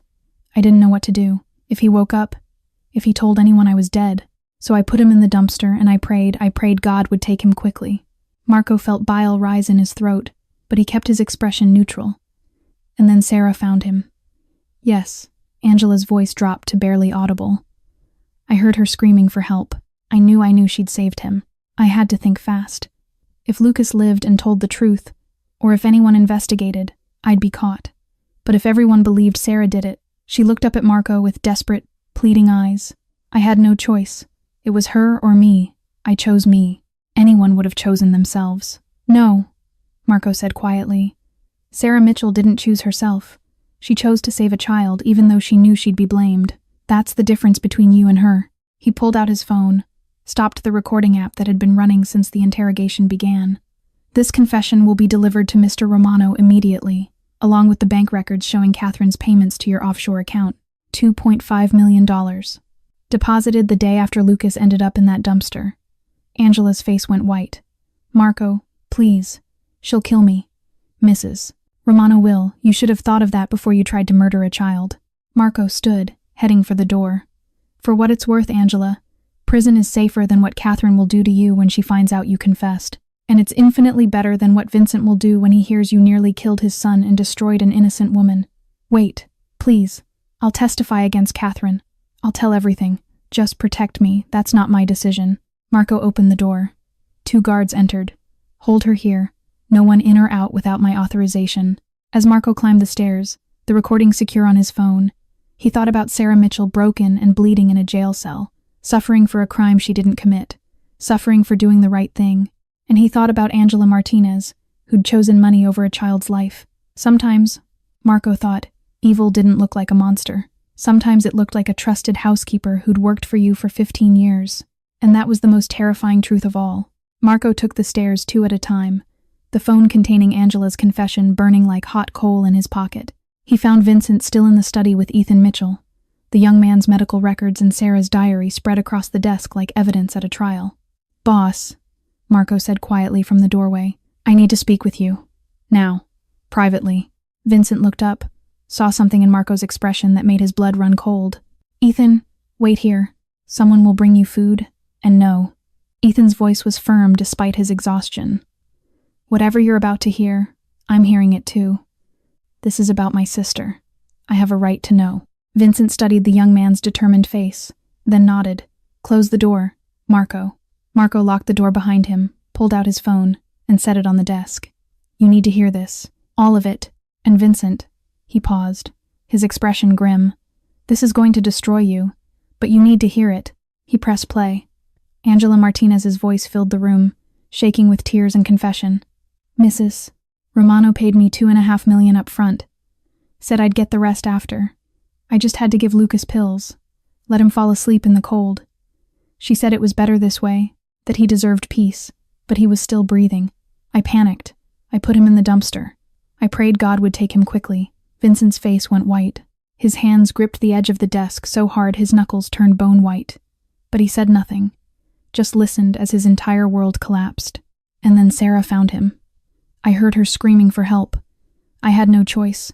If everyone believed Sarah did it, I'd be safe. I chose me. The recording ended. Silence filled the room like poison gas. There's more, Marco said quietly, pulling up documents on his tablet. Bank records, Catherine Romano's private account, a wire transfer of $2.5 million to an offshore account in Angela's name, dated January 10th, 5 days before the incident. He swiped to another screen. Phone records, 16 calls between Catherine and Angela over the past month. The last call was at 9:30 p.m. the night Lucas ended up in the dumpster. 30-minute conversation. Vincent stared at the evidence, his breathing shallow. My mother, she wanted Lucas dead, Marco said, his voice gentle but unflinching. She's been trying to control you since Isabella died. She hated that you softened after marriage. Hated that Lucas is Isabella's son. A reminder of the woman who changed you. If Lucas died, she believed she could convince you to remarry someone she chose. Someone who'd give you new heirs, children she could mold, children she could control. My own mother. Vincent's voice was barely above a whisper. My own mother tried to kill my son. Yes. Vincent stood abruptly, the chair crashing backward. His face had gone from white to red, rage building like a volcano about to erupt. She paid Angela to murder my 5-year-old son. She had him drugged and thrown in a dumpster to freeze to death. His voice broke. She would have let him die, would have watched me grieve, would have comforted me while knowing she did it. He slammed his fist on the desk, the wood cracking under the impact, and Sarah Mitchell, Vincent's voice shattered completely. An innocent woman. She saved Lucas. She saved my son's life, and I destroyed her for it. I beat her. I sent her to jail. I let them torture her because I was too blind, too stupid to see the truth. Ethan spoke quietly from his wheelchair. It's not too late to save her. Vincent looked at the young man with haunted eyes. I sent her to hell, Ethan. I looked her in the eye and told her I didn't believe her. I listened to her beg and I called her a liar. He stopped, unable to continue. My sister is strong, Ethan said, though his own eyes were wet with tears. Stronger than anyone I've ever known. If you get her out now, if you fix this, she'll survive. She has to survive, because I can't lose her. His voice broke. Please, Mr. Romano, don't let your guilt kill her. Save her. Like she saved your son. Vincent grabbed his phone, his hands shaking with rage and horror. Marco, I want Catherine arrested. Now. Federal agents. I want her charged with attempted murder, conspiracy, everything. I want her in a cell within the hour. Already in motion. I called the FBI 15 minutes ago. They're moving on her penthouse now.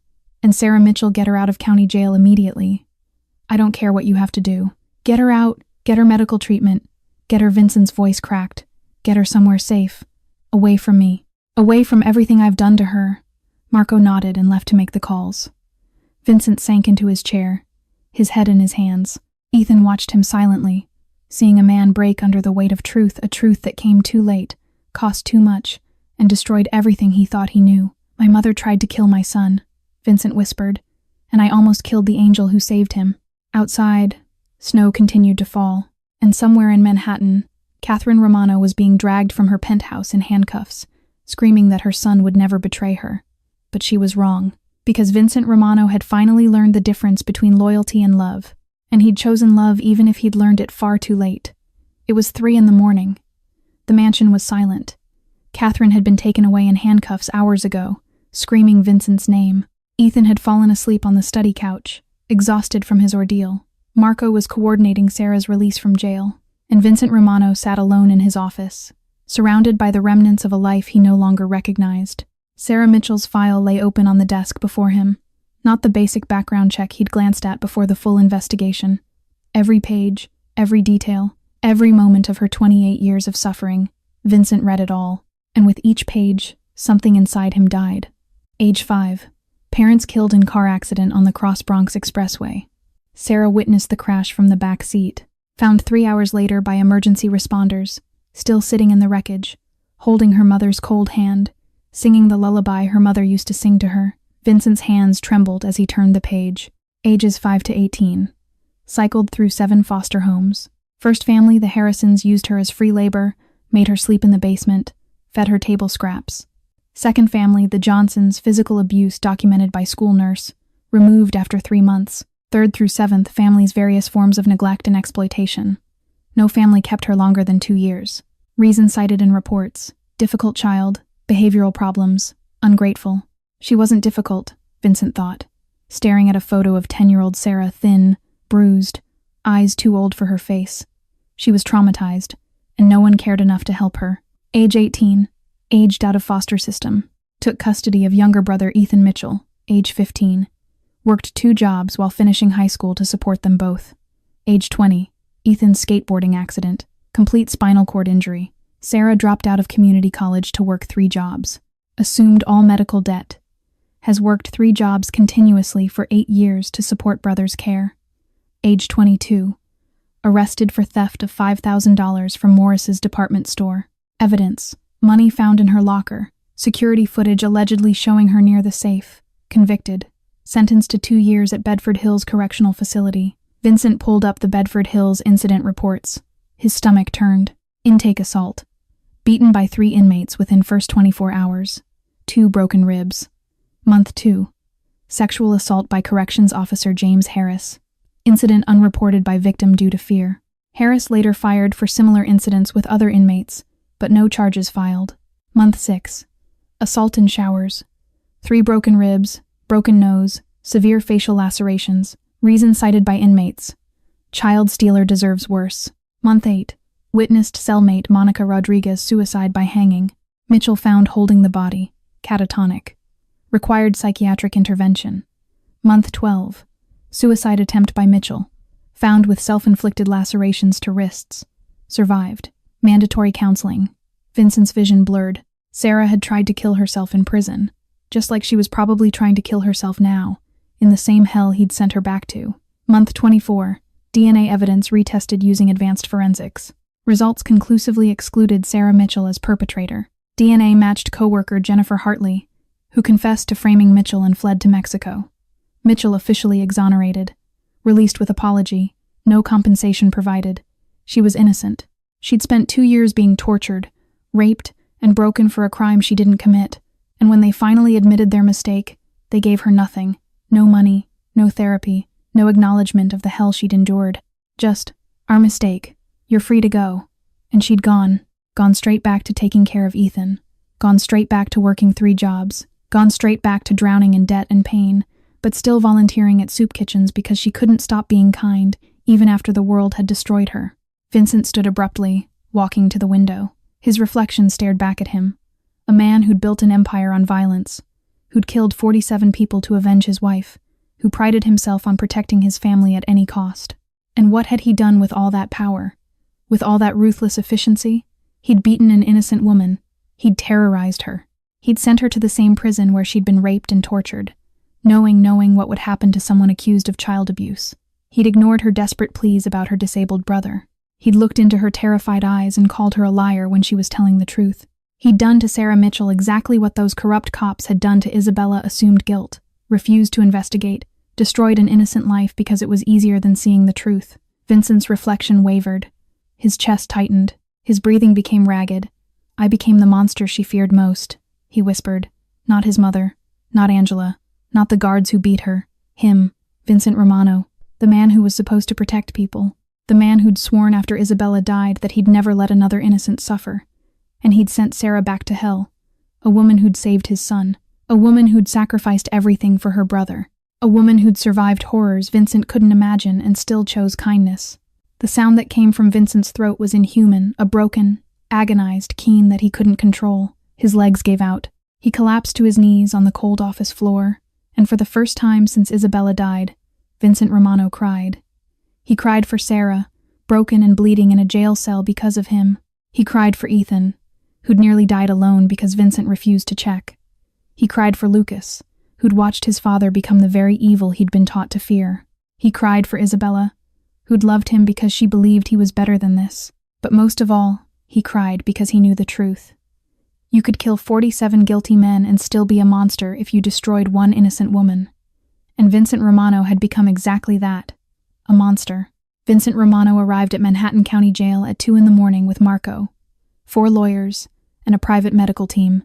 He'd spent the past 6 hours ensuring every legal obstacle was obliterated, charges dropped, records sealed, paperwork expedited through channels that usually took weeks. Money and power had never moved faster, but no amount of money could undo what he'd done.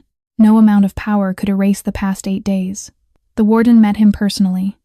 Mr. Romano, the release paperwork is complete. Miss Mitchell is being brought up now. I should warn you, she's in very poor condition. We've had her in medical isolation since the incident in the showers, for her own protection. Vincent's jaw clenched. Protection. They'd let her be beaten nearly to death. And now they spoke of protection. The door opened. 2 guards supported a figure that barely resembled a human being. Sarah Mitchell had deteriorated even further in the 3 days since Vincent's last visit. She was skeletal, moving like a puppet with half its strings cut. Her face was a map of purple and yellow bruises.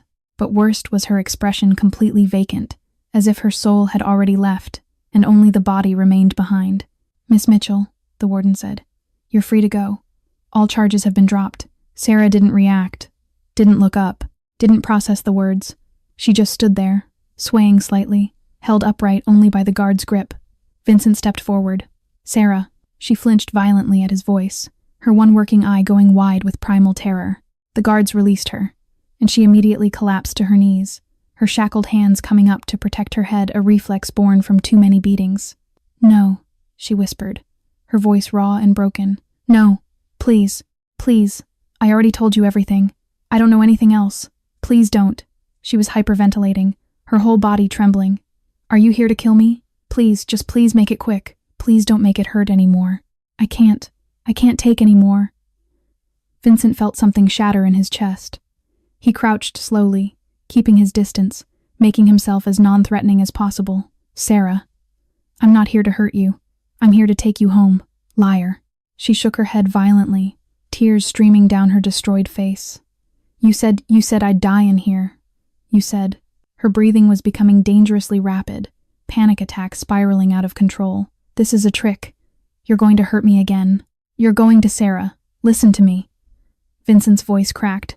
"I was wrong. About everything." Angela confessed. "My mother, Catherine, she paid Angela to kill Lucas. You saved my son. You saved him, and I." His own voice broke completely. "I'm here to beg your forgiveness. I'm here to get you out of this hell I sent you to." Sarah stared at him, her one functioning eye trying to process words that made no sense. "You're lying. You're this." As her gaze darted around wildly, looking for the trap, the trick, the inevitable violence. "I have proof," Vincent said gently. "Angela's confession, bank records, everything. Sarah, you were innocent. You've been innocent all along. And He had to stop, swallowing against the grief, threatening to choke him. "I destroyed you for telling the truth. I'm so sorry. I'm so sorry." Sarah's face crumpled. "Ethan," she whispered. Ethan is my brother. He's alive. He's safe. He's waiting for you at the hospital." Vincent slowly extended his hand. "Let me take you to him. Please." Sarah looked at his hand like it was a weapon. She tried to stand on her own, but her legs gave out immediately. She was too weak, too broken, too starved. Vincent moved to catch her, and the moment his hands touched her, Sarah's mind snapped. She screamed a sound of pure, animal terror that made every guard in the room flinch. She fought him with what little strength remained, clawing at his face, his arms, sobbing incoherently. "Don't touch me! Don't touch me! Please, God, not again, Sarah. I'm not going to hurt you," Vincent said, his voice shaking as he tried to restrain her gently without causing more pain. "I promise. I swear on Lucas's life. I'm not going to hurt you." But she was beyond hearing. PTSD had taken over completely. Her mind back in the basement, back in the showers, back in every moment of torture and violation she'd endured. She went limp suddenly, eyes rolling back, body shutting down to escape the perceived threat. Vincent caught her before she hit the ground. She weighed nothing, 42 kilograms of broken bones and shattered spirit. He lifted her carefully, cradling her against his chest like a child. She didn't resist anymore, just hung limply in his arms, barely breathing. "Medical team, now," Vincent ordered. "Marco, clear a path to the car. I don't want cameras. I don't want press. I don't want anyone seeing her like this." They rushed through the jail's back exit, where 3 black SUVs waited. Vincent slid into the back of the middle vehicle, still holding Sarah, while the private doctor immediately began checking her vitals. Severe malnutrition, dehydration, multiple untreated fractures. "This woman needs a hospital immediately. Mount Sinai, private floor.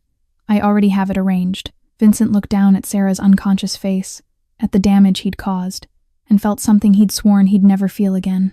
Complete, devastating remorse. "Hold on, Sarah," he whispered. "Please hold on. Let me fix this. Let me try to fix what I broke." The convoy sped through the empty New York streets toward the hospital, racing against time to save a woman who'd already saved everyone else. Sarah woke to the sound of crying. Not her own. She'd run out of tears days ago. This was different, familiar, a sound that had been the soundtrack of her life for 13 years. "Ethan?" Her voice was barely a whisper, throat raw from screaming, but it was enough. The crying stopped. Then came the sound of wheelchair wheels on linoleum, moving fast, desperate. "Sarah. Oh God. Sarah, you're awake." Ethan appeared beside her hospital bed, his face wet with tears, reaching for her hand with trembling fingers. Sarah tried to sit up, but pain lanced through her ribs, stealing her breath. "Don't move," Ethan sobbed. "You're hurt. You're Sarah. I thought I lost you." I thought he couldn't finish. Just pressed his face against her hand and wept. Sarah's own tears came then, hot and cleansing. She stroked his hair with her free hand, the IV line tugging at her wrist. I'm okay. I'm here. We're okay. I'm so sorry. Ethan looked up at her with red, swollen eyes. This is my fault. If I wasn't such a burden, if you didn't have to work so many jobs, if I could just stop. Sarah's voice was firm despite its weakness. You are not a burden. You have never been a burden. You're my brother. You're my family. You're the reason I'm still alive. They held each other, crying and whispering reassurances, until a knock at the door interrupted them. Sarah's entire body went rigid with fear, her heart monitor spiking. It's okay, Ethan said quickly. It's just he wants to talk to you. But I can tell him to leave if you want. Sarah, you don't have to see him. Vincent Romano entered slowly, carefully, like approaching a wounded animal. He was flanked by a man in an expensive suit carrying a leather briefcase. Vincent looked different than Sarah, remembered older somehow. His face haggard with exhaustion and something that looked almost like remorse. Sarah's breath came faster. Her hands gripped the bedsheets. What do you want? To apologize, Vincent said quietly, and to try inadequately to make amends. He nodded to the lawyer, who opened the briefcase and began laying documents on the rolling table beside Sarah's bed. Your debts, Vincent began. Medical bills, loan shark payments, everything. $230,000, paid in full. This is the documentation. Sarah stared at the papers but didn't touch them. Your brother needs surgery, Vincent continued. Spinal decompression with stem cell therapy. Experimental but promising. $150,000. I've arranged for the best surgical team in the country.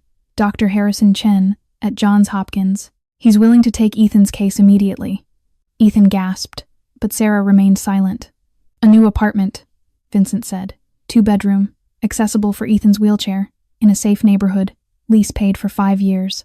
And a trust fund $500,000, managed by an independent firm. Enough to ensure you never have to work 3 jobs again. Enough to give you both security. He set the final document down, a contract, and if you want it, a position as head of household management at my estate, $75,000 a year. Full benefits. Your own quarters. Ethan would be welcome to live there too. Sarah looked at the papers spread before her like an offering to a god she didn't believe in. Then she looked at Vincent Romano with her one working eye. No, Vincent blinked. Sarah, I don't want your guilt money. Her voice was quiet but hard as steel. I don't want your pity. I don't want a job working for the man who beat me, who sent me to hell, who destroyed me because he couldn't be bothered to investigate before he condemned. She pushed the documents away with a trembling hand. I want my life back, the one you took from me. Can you give me that, Mr. Romano? Can you erase 8 days of torture? Can you give me back the piece of my soul that died in that jail? No, Vincent said hoarsely. I can't. Then we have nothing to discuss. Sarah looked at the debt payment document, the only one she hadn't pushed away. I'll accept payment for my debts. That's money I'm owed for damages you caused. It's not charity. It's restitution. But the rest? She met his eyes with fierce dignity. I don't need your blood money to survive. I've survived worse than you. I'll survive this too. Sarah, please, Ethan started, but she shook her head. No, Ethan. I know you want the surgery. I know you want the apartment. But I won't sell my dignity for it. Not anymore. I spent my whole life taking scraps from people who pitied me. I'm done. She looked back at Vincent. Sign the debt payment papers and leave. That's all I want from you. Vincent stared at her, this broken, skeletal woman, who somehow had more strength than anyone he'd ever met. He'd offered her everything money could buy, and she'd chosen nothing except what was rightfully hers. Sign it, Sarah said coldly. Then get out, Vincent signed. Set down the pen. For what it's worth, Sarah Mitchell, you're the strongest person I've ever met, and I will spend the rest of my life regretting what I did to you. Good, Sarah said. You should. He left. The lawyer gathered the rejected documents and followed. Only Ethan remained. Sarah, that surgery could help me walk. I'll find another way. We'll find another way together. Like we always have. Sarah squeezed his hand. I won't be bought. Not by him. Not by anyone. We're going to survive this on our own terms. 24 hours later, against every doctor's recommendation, Sarah Mitchell checked herself out of the hospital. She could barely walk. Her ribs were still broken, her face still swollen, but she walked out on her own 2 feet, head held high, refusing the wheelchair they offered, because Vincent Romano might have broken her body, but he hadn't broken her spirit, and she'd be damned if she let him buy it. 2 weeks after Sarah left the hospital, Lucas Romano stopped eating. At first, Vincent tried everything. Lucas's favorite foods, pizza, chicken nuggets, ice cream. Nothing worked. The boy would stare at the plate, tears streaming silently down his face, and push it away. He'd lost 3 kilograms. His already small frame was becoming skeletal. He stopped sleeping too. Every night, Vincent would find his son sitting up in bed, wide awake, drawing the same image over and over. A thin woman with dark hair holding a small boy. Sometimes the woman had angel wings. Sometimes she was surrounded by light. Always, she was saving him. "Lucas, please," Vincent begged on the 13th night. "Please eat something. Please sleep. Tell me what you need." Lucas looked at his father with hollow, desperate eyes and whispered the only words he'd spoken in days. "Where's the angel?" Dr. Rachel Kim came to the mansion the next morning. She spent 2 hours with Lucas, watching him draw, observing his behavior, asking gentle questions that mostly went unanswered. Finally, she called Vincent into his study and closed the door. "Your son has developed what we call a trauma bond with his rescuer," Dr. Kim explained. Sarah Mitchell saved Lucas's life in the most traumatic moment he's ever experienced. In his mind, she's not just a person, she's his guardian angel, his protector, the one light in his darkest moment. He's attached to her at a fundamental psychological level. "But she won't see him," Vincent said, his voice breaking with exhaustion. "She wants nothing to do with me or anyone connected to me. I can't blame her. This isn't about you, Mr. Romano. This is about a traumatized 5-year-old boy who's literally dying from grief and fear." Dr. Kim's expression was grave. "Lucas has nightmares every night. He wakes up screaming about being cold, about being in the dark, about not being able to breathe. The only thing that calms him is drawing Sarah. He's trying to keep her alive in his memory because his subconscious knows she's the only one who can make him feel safe again." "What do I do?" "You need to bring them together. Even if Sarah doesn't want to see you, she needs to see Lucas. For his sake." Dr. Kim paused. "Mr. Romano, if this continues, Lucas will end up hospitalized. Pediatric failure to thrive. He's giving up on living because the person who saved him is gone."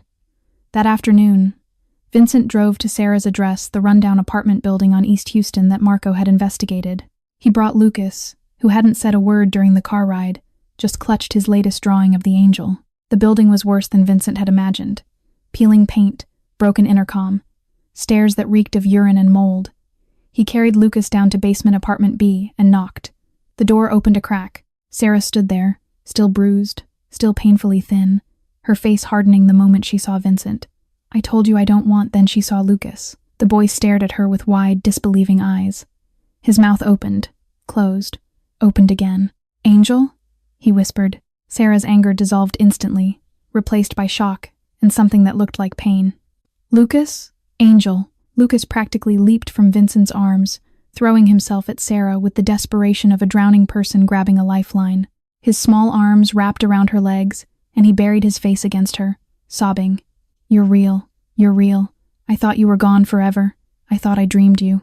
Sarah stood frozen, her hands hovering over the boy's head, clearly torn between her compassion and her anger at his father. "Lucas, sweetie, please don't leave me again." Lucas looked up at her, his face wet with tears. "I'm so scared without you. I have bad dreams. I can't sleep. I can't eat.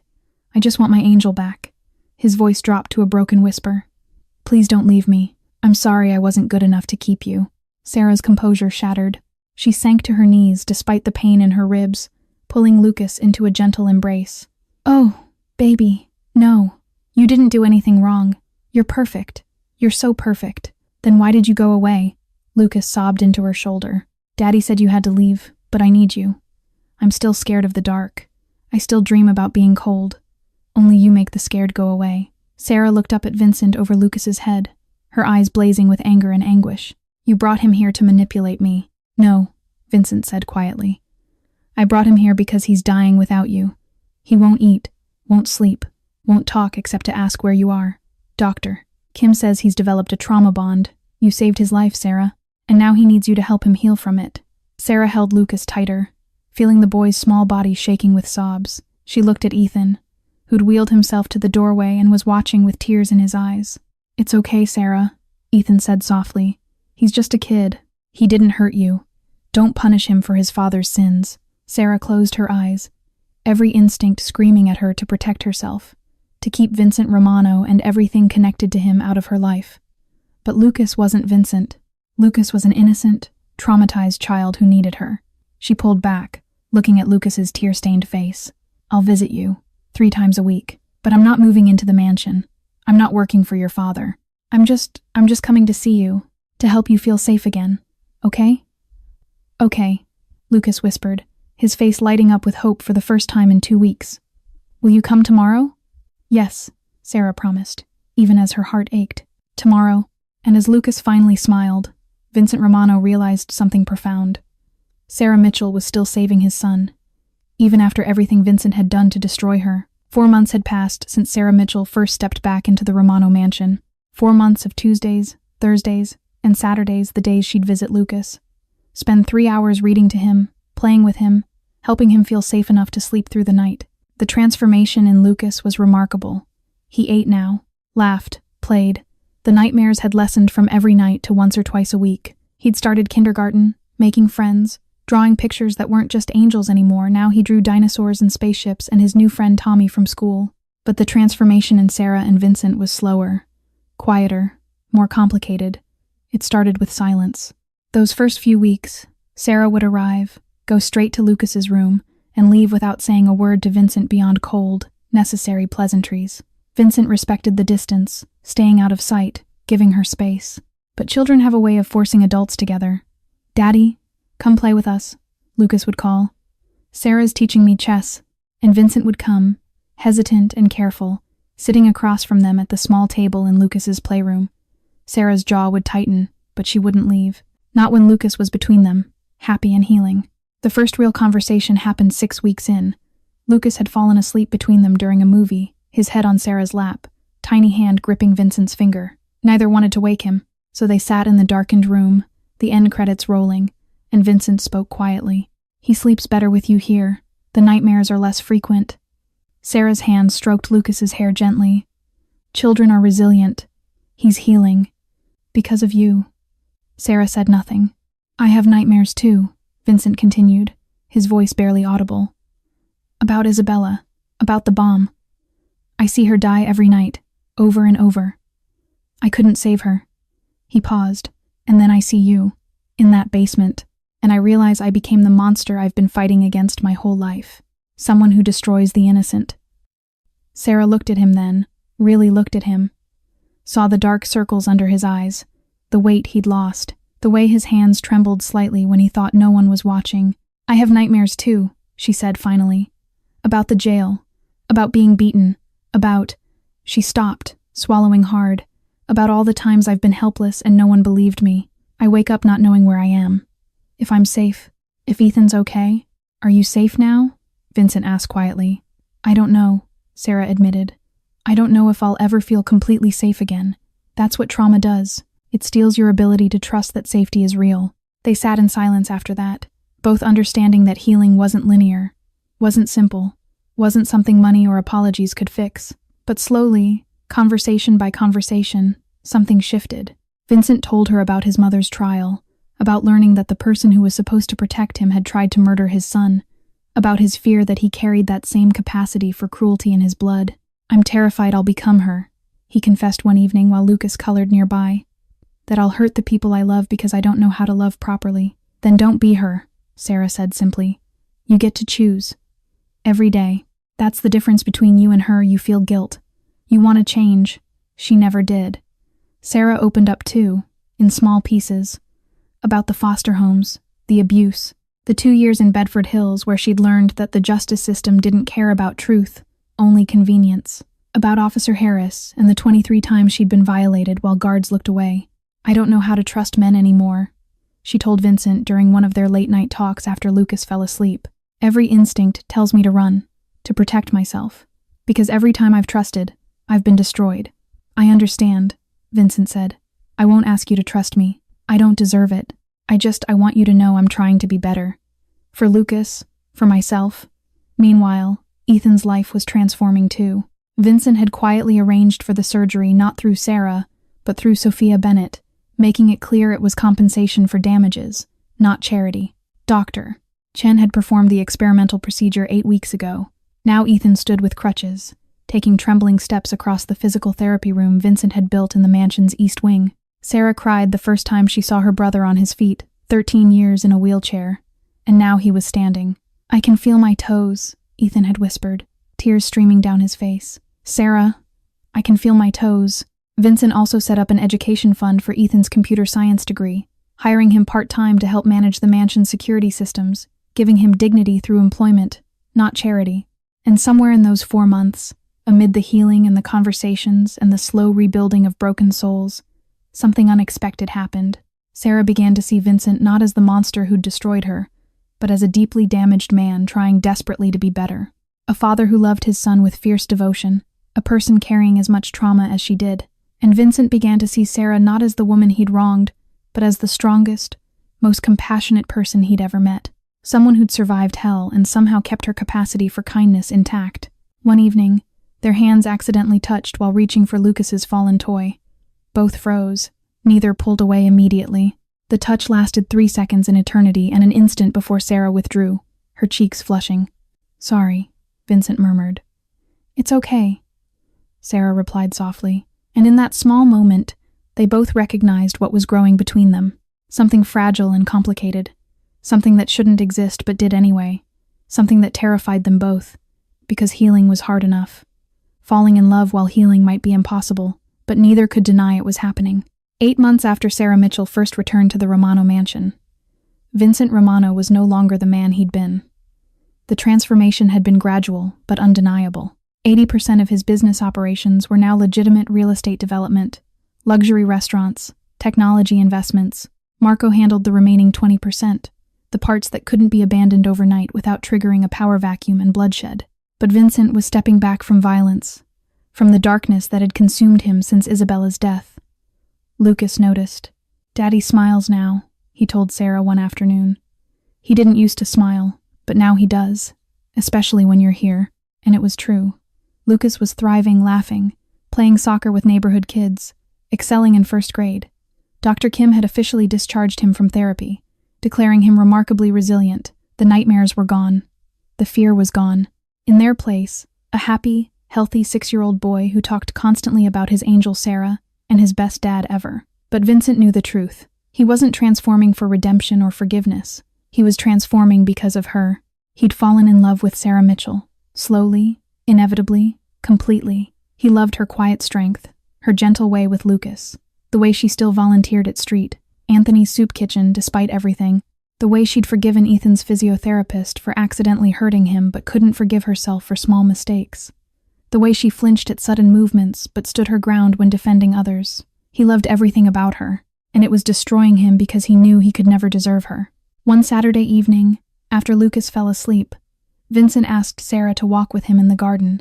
She agreed, wrapping her coat tighter against the October chill. He led her to the back corner of the property, where the industrial dumpster used to stand. It was gone now, replaced by a rose garden. White roses Isabella's favorite and red ones Sarah's favorite color, according to Lucas. "I had this planted 3 months ago," Vincent said quietly. "Where you found Lucas, where you saved him. I wanted something beautiful to grow where something terrible happened." Sarah touched a white rose petal gently. "It's lovely." "Sarah, I need to tell you something." Vincent's voice was unsteady. "And I need you to know I expect nothing in return. I need to say it." She turned to face him, her expression cautious.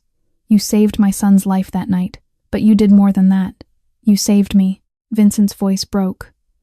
"I was drowning in rage and grief and darkness. I'd become a monster, someone who hurt innocent people, who saw threats everywhere, who trusted no one. And then you came into our lives, and he stopped, swallowing hard. You showed me what real strength looks like, what real courage looks like. You've been broken and beaten and betrayed, but you're still kind, still gentle, still good." "Vincent, I love you," he said simply. "I'm in love with you, Sarah. I know I don't deserve you. I know I'm the last person on earth you should ever trust. I know money and apologies can't fix what I did, but I love you, and I needed you to know." Sarah stood frozen, her eyes wide with shock and fear. I don't know what to say." "You don't have to say anything. Vincent, I'm still broken." Her voice trembled. "I still have nightmares. I still panic when men raise their voices. I still don't know if I can trust anyone fully ever again." I'm not whole. I don't know if I'll ever be whole. You don't have to be whole, Vincent said gently. Neither of us will ever be completely healed. We're both carrying scars that will never fully fade. But maybe he reached out slowly, telegraphing the movement, giving her time to step back. Maybe broken people can heal together. Maybe we don't have to do it alone. Sarah looked at his hand, suspended between them like a question. I'm scared. So am I. What if I can't do this? What if I try and I panic and I run? Then I'll wait, Vincent said. I'll wait as long as it takes. Months, years, forever. I'll prove I'm worth your trust, Sarah.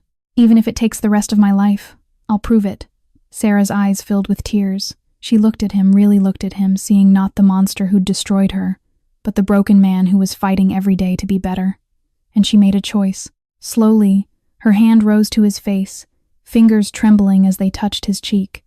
Vincent went perfectly still, barely breathing, letting her control every aspect of the touch. Then Sarah Mitchell stood on her toes and kissed him. It was gentle, tentative, lasting only 3 seconds. But it was the first time she'd initiated physical contact with a man in 6 years. The first time she'd chosen vulnerability over safety. When she pulled back, both of them were crying. I'm terrified, Sarah whispered. But I think I love you too. Vincent pulled her into his arms, holding her like she was made of glass. And for the first time since Isabella died, he felt something he'd thought was gone forever. Hope.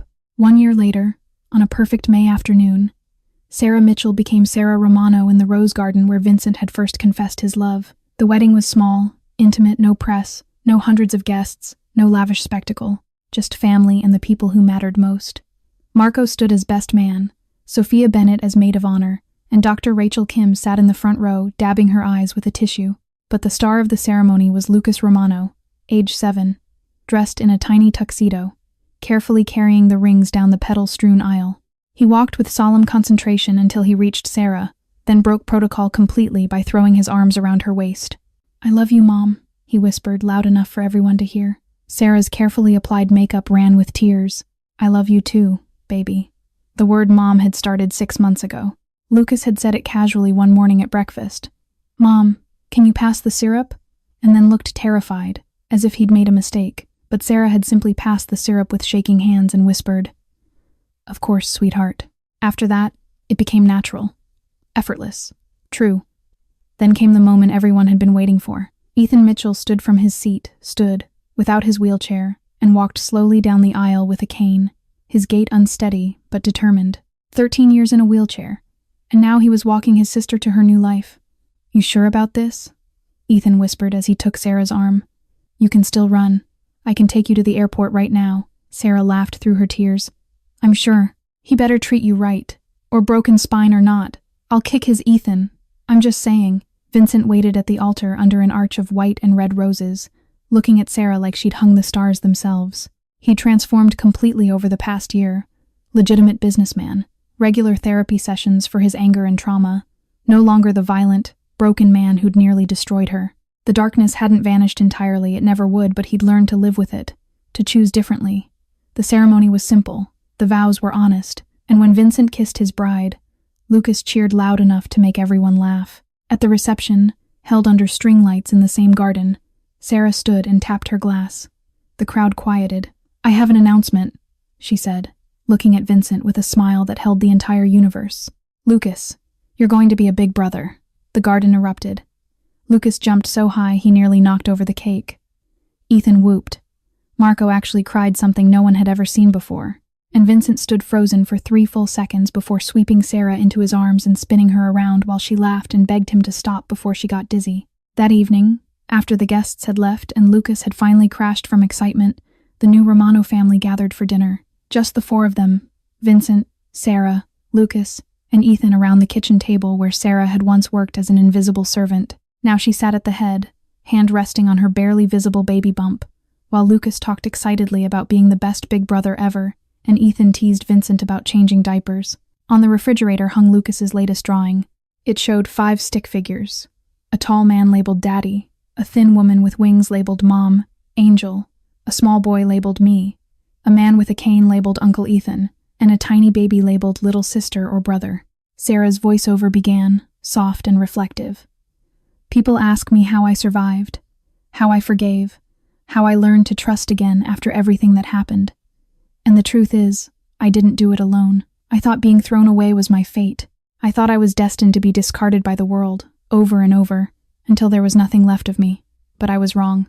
The camera pulled closer on the drawing, on the angel wings Lucas had drawn around Sarah. Being found was my destiny. Not just that night when I found Lucas in the dumpster, but every moment after, when Ethan refused to give up on me, when Sophia fought for my innocence, when Lucas chose to love me, when Vincent chose to change. We were all lost. We were all broken. We were all thrown away by life in different ways. And somehow, we found each other. And in finding each other, we found ourselves. The camera showed the family laughing together, whole and healing. This story teaches us that kindness is never wasted. Even when doing the right thing brings suffering, even when no one believes you, even when you're at your lowest choosing compassion over cruelty changes everything. It also teaches us that people can transform. Vincent was broken, violent, consumed by darkness, but love and patience helped him reclaim the humanity he'd lost. A close-up of Vincent and Sarah's joined hands, their wedding bands catching the light. Most importantly, this story shows that family isn't always blood. Family is the people who choose to love you, protect you, and stand with you through every storm. Lucas isn't my biological son, but he's my son. Ethan isn't just my brother, he's my hero. Vincent isn't just my husband, he's my partner in healing. We're not a perfect family. We all still have nightmares. We all still carry scars, but we carry them together. The final shot. Lucas's drawing in close-up, the angel wings carefully colored, the whole family smiling on paper. Sometimes the people the world throws away are the ones with the greatest hearts. And sometimes, being saved means learning to save yourself. One choice, one day, one moment. Dear friends, thank you for staying with Sarah, Vincent, Lucas, and Ethan through this emotional journey. If this story touched your heart, please press the like button and subscribe to our channel so you don't miss the compelling stories we share every day. We'd truly love to hear what you feel from the deepest place in your heart. What do you think about this story? Have you ever faced a moment in life where doing the right thing brought you suffering? Have you ever been misjudged or had to choose between protecting yourself and helping someone else? How do you relate this story to your own life and the world around us? Share your thoughts in the comments below. We read every comment and we value every single one of your opinions. Your stories, your experiences, your reflections, they matter to us. Please share this video with the people you love, with those who need to be reminded that life always offers second chances to those who deserve them, and that kindness, no matter how costly, is never truly wasted. Wishing everyone watching this video good health, joyful living, and peaceful days. Keep your faith in kindness, because sometimes one small act of courage can change an entire life, yours and someone else's. Goodbye, and we'll see you again in the next video. Take care of yourselves and each other.